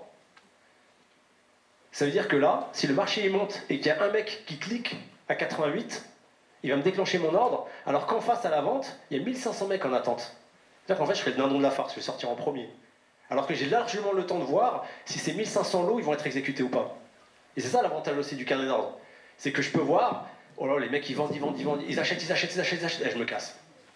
Sauf si le mec, il achète d'un coup 10 000, ça fait un trou, bah, je sors plus haut. Mais quoi qu'il arrive, ça cote tous les prix. Donc nous, le désavantage des marchés comme le Stoxx, et c'est pour ça que je mets des pincettes, parce que sur l'euro-dollar, ça peut être différent. L'euro-dollar, je le mets, je mets parfois des stops quand j'achète juste au-dessus d'un plus bas. Par exemple, le plus bas de l'euro-dollar, il est là. Moi, ça m'arrive d'acheter, imaginons, j'achète ici. Je me dis, bon, bah, je vais mettre un achat là. Je me dis, ah, ça pue parce que là, il y a un stop. Là, c'est le plus bas du jour. Je vais mettre un stop juste en dessous du plus bas. Pourquoi? Parce qu'en dessous du plus bas, il va y avoir plein de stops. Comme moi. Et le problème, c'est que ça va être le trou. Donc il y a un stop exécuté qui va en exécuter un autre, qui va en exécuter un autre, le prix va lâcher. Et je me dis peut-être, je vais pas être assez rapide pour sortir, donc là je vais mettre un stop. Mais ça va être que sur des marchés très liquides et très volatiles. Le Stoxx, qui est un des principaux, et le S&P, eh ben on ne le fait pas, on met pas de stop. Parce qu'on peut sortir manuellement assez facilement. Et comme nous aussi, c'est pas du swing où on est tout le temps devant à 100%, le swing, on peut se permettre. On met mon stop, machin, on peut faire autre chose. Là, nous quand on trade, on est devant. Donc quand on a une pause, en attente, on est devant. Donc là, c'est différent. Est-ce que j'ai répondu Ouais, non, c'est bon pour la question. Mais du coup, j'en ai une deuxième, une troisième après. En fait, c'est que sur les futurs comme ça, et les traders qui sont en salle de marché, est-ce qu'ils utilisent l'analyse technique comme on l'utilise, comme on nous apprend sur Internet, en fait? Bien sûr. Mais du coup, c'est valable, tout ce qu'on fait sur le marché en Forex CFD, il est valable sur le marché futur. Moi, j'ai jamais dit que l'analyse technique ou l'analyse fondamentale ou machin, la bagarre entre les deux, pour moi, ouais, ça peut être complémentaire. Je sais qu'à la salle, il y en a qui font beaucoup moins d'analyse technique que d'autres. Moi, j'aime bien, j'en fais pas mal. Parfois, je mets des fibos. Je fais pas de. En fait, le problème, c'est qu'on est court terme, très très court terme. Donc, moi, j'avais tout testé. J'ai fait des MACD, j'ai fait des RSI, j'ai fait tout ça. J'ai tout mis à la poubelle parce que dans mon échelle de temps, ça marche pas. Et après, si. Moi, je travaille avec Jean-Christophe Nick, qui fait du swing. Il est hyper fort en analyse technique. Il est hyper fort en fondamental. Et pour lui, il faut faire les deux. Moi, je vais faire, comme je l'ai dit tout à l'heure, je vais mettre des résistances, des supports, des canaux. Parfois, je vais voir s'il y a un flag, des trucs comme ça, un fagnon. Mais c'est le carnet d'ordre qui va me renseigner est-ce que je rentre ou pas en fait. Technique, je dirais jamais, non, c'est de la merde, il faut jeter à la poubelle. Pas du tout. En fait, il n'y a pas que ma stratégie dans les marchés. Si ce que tu fais, ça gagne, t'as aucune raison de changer. Et du coup, c'est là que ma question, si j'ai une stratégie qui gagne, et je sais que j'ai une stratégie qui gagne, si demain, quand j'ai pas de diplôme, moi j'ai arrêté les études et tout, demain, comment je fais pour aller à New York, là, ou à Londres, comme vous, et faire un 4x5-20, ou quelle est la capitale de la France, et rentrer dans une salle de marché pour trader avec plus de capital que ce que j'ai sur mon compte de trading. Bah, tu vas sur le site par exemple OSTC, tu leur dis écoutez, je veux être embauché. Comment votre site? OSTC par exemple, ils recrutent des traders. Ok. Je dis est-ce qu'ils vont nous recruter? Ou alors nous on va lancer une salle de marché à Barcelone, on va faire la même chose, tu nous envoies un mail à partir de la rentrée, j'imagine, si ça se passe bien. On fait ça. Voilà, mais après c'est. Non mais c'est. Il n'y a pas de mauvaise stratégie, c'est pas la bagarre de. Ouais, le Real ils sont meilleurs que le Barça, je regarde pas le foot, mais je veux dire, c'est pas ça le but. Rien ne t'empêche de gagner toi et de moi de gagner. Si tu gagnes, tu prouves que tu gagnes parce que tu as un track record, je vais pas te dire arrête, fais ce que moi je fais. C'est complètement bête, tu vois. Moi ce que je te dis seulement, c'est que si tu es fort dans ce que tu fais, je suis sûr que si tu fais du carnet en plus, tu vas affiner tes techniques. Et ça, je le signe. Ouais, mais le carnet, faut faire du futur. Et moi, j'ai pas de cash. Du coup, il faut un travail. Ah, du coup, question. Du coup, ça va être plus difficile. Ce que tu peux faire, il y avait un mec qui faisait ça, il avait pris une démo en carnet d'ordre et il tradait à côté les CFD. C'est-à-dire que quand il voyait un mec qui achetait sur le carnet d'ordre, il se le foutait sur l'eurodoll, sur le CFD. Ouais, mais faut que je la teste, toute technique avant. Ah ben bien sûr, de toute façon le carnet, moi j'ai fait 4-5 mois de sim avant d'être pris en réel. Hein. Ça n'existe pas. Souvent je vois ça dans les brokers CFD, tout ça, je sais pas comment ils font, ils arrivent à choper des mecs et leur dire allez trade en réel. Ah les mecs ils vont dedans. Ça n'existe pas, ça n'existe pas.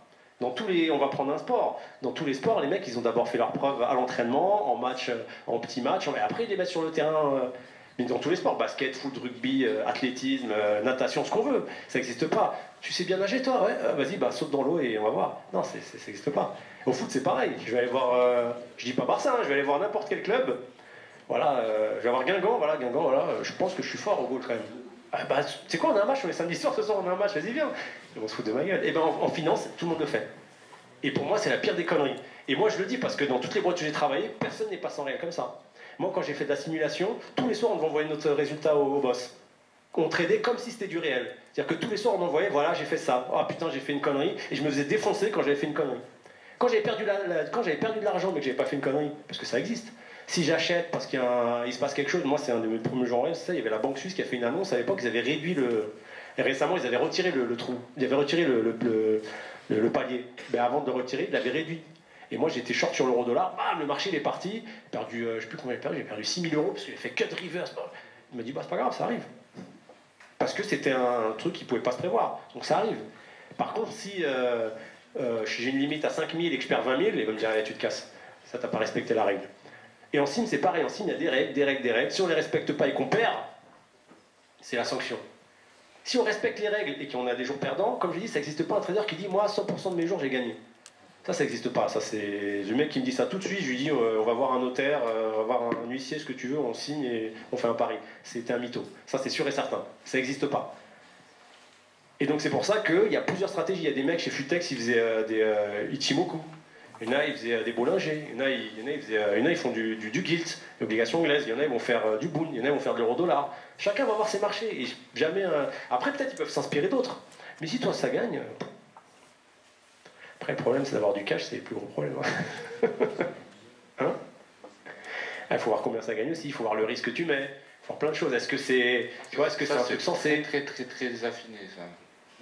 Ouais, mais après, ça c'est le problème. C'était un ami qui disait ça récemment. Tu vas à l'asile de fous, tu dis qui est Napoléon? Tout le monde lève la main. Ben là, quand il y a des traders, c'est pareil. Qui gagne de l'argent, tout le monde lève la main. C'est des trading, c'est pareil. Quand on écoute, tout le monde gagne. Non mais je veux dire, je parle pas pour toi, mais si tu fais attention autour de toi, dans les réseaux, tout ça, J'ai jamais vu un mec qui dit bah, moi je perds. Hein, je dis putain, pourtant 90% des particuliers ils perdent. Comment ça se fait que. Et nous on en voit hein, des mecs perdre. Des mecs ils n'arrivent pas à tenir la pression, ça perd, ça arrive. Il y en a qui gagnent, heureusement, mais il y en a qui perdent. C'est normal, moi ça m'est arrivé de perdre des jours, ça arrive, c'est automatique. Sauf que le but c'est d'être rentable à la fin. Après si toi tu arrives à prouver, comme je dis, c'est un track record, tu arrives à prouver, bah, bien sûr tu peux trouver quelque chose. J'en suis convaincu. Non, c'est vrai, c'est bien. Après, regarde, par exemple, il y a Darwinex qui fait ça. Darwinex, je sais pas si tu connais le broker Darwinex, eux, ce qu'ils font, c'est que maintenant, dès qu'il y a, ce que je leur disais tout à l'heure, tu ouvres un compte chez eux, tu trades, eux, ils analysent tous tes ratios, ton risque, est-ce que ta stratégie elle est scalable, est-ce que machin, est-ce que tu es meilleur sur les tendances baissières, haussières, et ils te mettent une notation par rapport à plein de critères. Le truc, c'est vraiment costaud. Tu as 50 ingénieurs en Espagne qui ont fait ça, ça commence à marcher hyper bien. Et eux, tous les mois, ils mettent 4 millions sur les 48 meilleurs traders. C'est-à-dire que nous, à la salle de marché, on avait des mecs qui avaient des comptes à 2000 qui se retrouvent à trader des 40, 50, 60 000 euros. Comme je dis, il y a des mecs qui se retrouvent à trader 400 000 euros, 2 millions. Parce que déjà, des investisseurs, ils viennent, ils vont chercher ton profil, par exemple, ils vont dire bon, lui, oh putain, il est pas mal, sa courbe, elle est assez haute. Je veux dire, ça n'existe pas, ça non plus. Hein. Quand les mecs ils font des prévisions et que le truc est comme ça, il faut se sauver, ça n'existe pas. Il y a toujours des dents de scie, c'est normal, c'est comme la bourse. Si toi, t'as un truc, mais elle est haussière, t'as des trous, putain, il gère, il est globalement haussier, son risque, putain, il a des bonnes notations, son risque, il est bien, et ben t'as des mecs qui vont investir sur toi. Ce que je disais, maintenant, il y a des fintechs qui se créent comme ça. Et donc, t'as des particuliers ou des professionnels qui vont miser sur toi, et tous les mois, t'as un concours avec les meilleures notations, pas les meilleures performances. Un mec qui a fait 100%, s'il a fait n'importe quoi, il n'est pas dedans. Donc, les meilleures notations, c'est-à-dire qu'il a un risque géré, il a des positions qui sont en accord avec sa stratégie de base, etc. Tout ça, c'est calculé. Et bien les mecs ils gagnent tous les mois, ils leur mettent 4 millions dessus, donc le premier il a 400 000, le deuxième 300 000, et ils les gardent pendant 6 mois.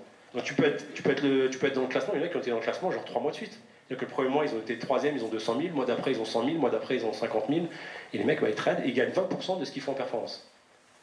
C'est-à-dire que toi ça ne change rien à ton trading, tu trades ton compte comme si de rien n'était, et tu peux ouvrir un petit compte. Donc tu trades ton compte comme si de rien n'était, sauf qu'une des notations c'est est-ce que ton compte il est scalable, c'est-à-dire est-ce que tu trades avec 1 euro, tu auras les mêmes performances que tu trades avec 100 euros.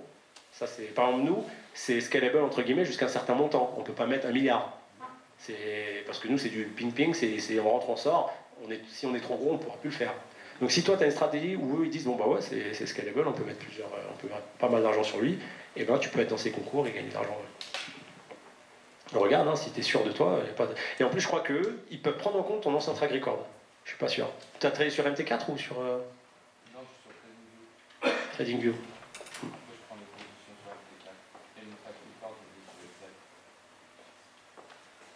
Si tu as un track record qui passe, c'est faisable, alors c'est dedans. Après, il faudrait que c'est un milieu que je connais un peu moins. Forex, ouais. Mais déjà, c'était rentable, chapeau. T'as une autre question ou... Non, ça va. J'ai bien répondu ou c'est bon? Quelqu'un d'autre a une question? Ah, monsieur.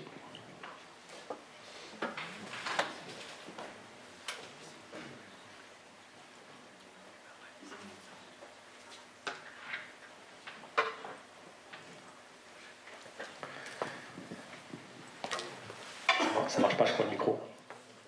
Il y a un souci de micro, je crois. C'est bon? Non. Non, ça marche pas.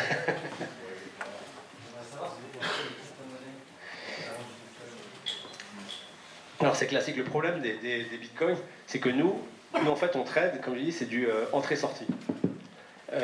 Donc, on va chercher, je vous l'ai dit, la liquidité et la volatilité. Mais la volatilité, il faut qu'elle soit maîtrisée. C'est-à-dire qu'on ne va pas trader, moi j'aime pas trader l'or, parce que l'or je trouve qu'il bouge vite. Si l'or je trouve qu'il bouge vite, autant dire que le bitcoin c'est hyper compliqué.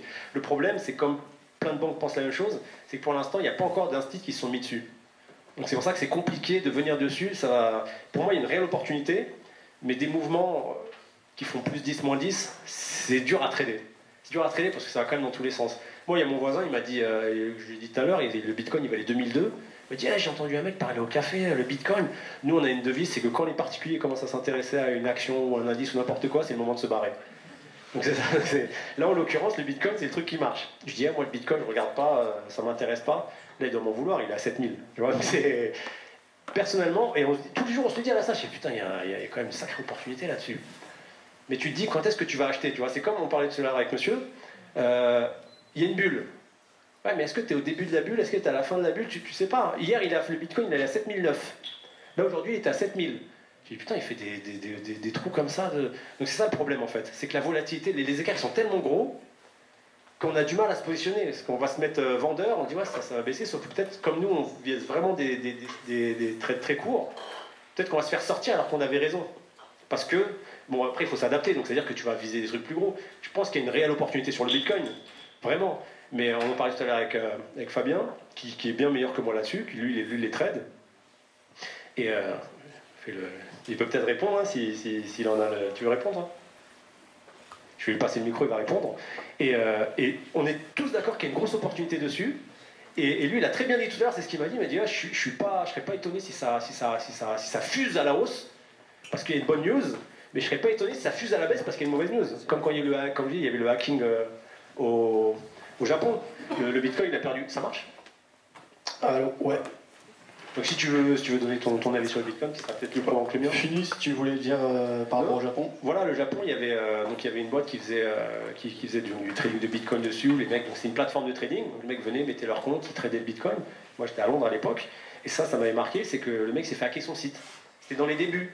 Donc dans les débuts, le site n'est pas très bien sécurisé, sauf que ça a pris de l'ampleur. Bah, les mecs, il y a des hackers, ils ont vu ça, ils sont venus, ils ont pris tous les bitcoins, tous les comptes de tout le monde. Le truc, c'est intraçable. Donc tu as ton compte dans Bitcoin, tu te fais hacker, tu l'as dans le baba. Le Bitcoin, ce jour-là, il a perdu 30%. Donc en fait, c'est plein de petits trucs comme ça. Par contre, ce qui fait peur, c'est que je me dis, si je veux acheter, c'est maintenant.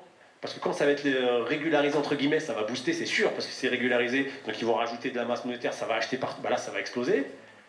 Par contre, est-ce qu'il ne va pas y avoir un trou avant que ça se régularise? Et Fabien, qui est un peu plus calé que moi. Moi, je suis Fabien Labrousse, je gère un site videobourse.fr qui est un média, donc j'ai souvent filmé des conférences comme aujourd'hui ou interviewé des experts ou des professionnels de différents horizons dans le secteur de la finance de marché. Les crypto-monnaies, c'est vraiment un des gros thèmes du moment. Moi, je suis plutôt optimiste au niveau du concept.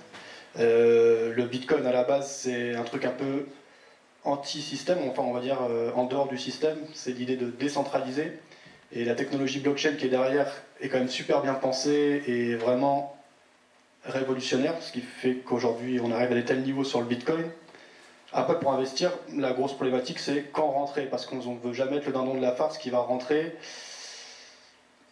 Actuellement, le Bitcoin il vaut 7000 $, c'est beaucoup. Il y a le CME qui va lancer un futur indexé sur le Bitcoin, ce qui va le crédibiliser davantage, et ça va être avant la fin de l'année théoriquement.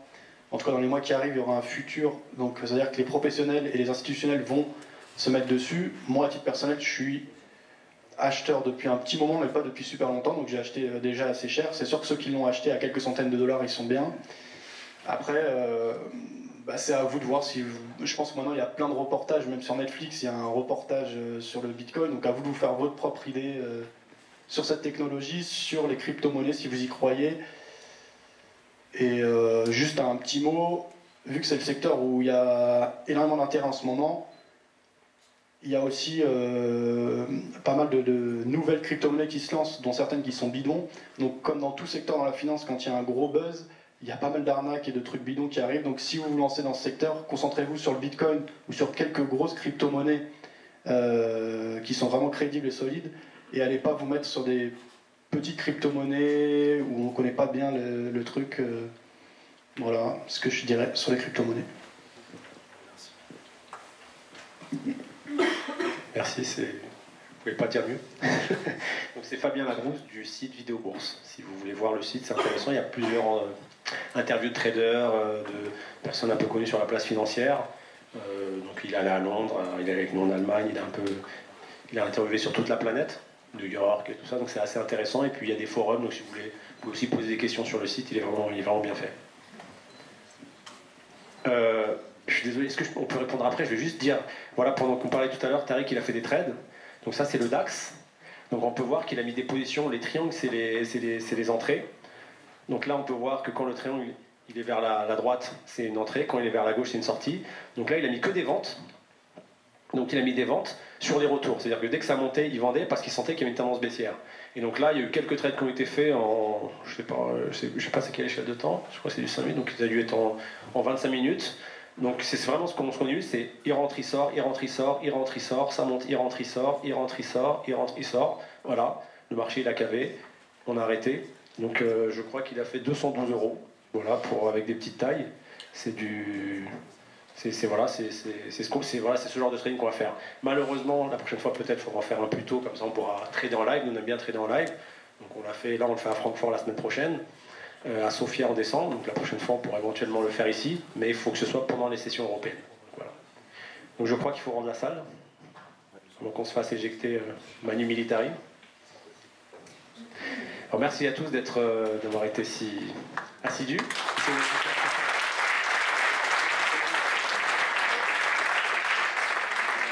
Et si vous avez des questions, je me tiens à votre disposition. Voilà. Juste une petite seconde, c'est juste pour du coup faire un petit discours rapide. Tout d'abord, au trading d'avoir bien voulu du coup apporter une partie de leur connaissance, toute petite partie de leur connaissance j'aimerais dire.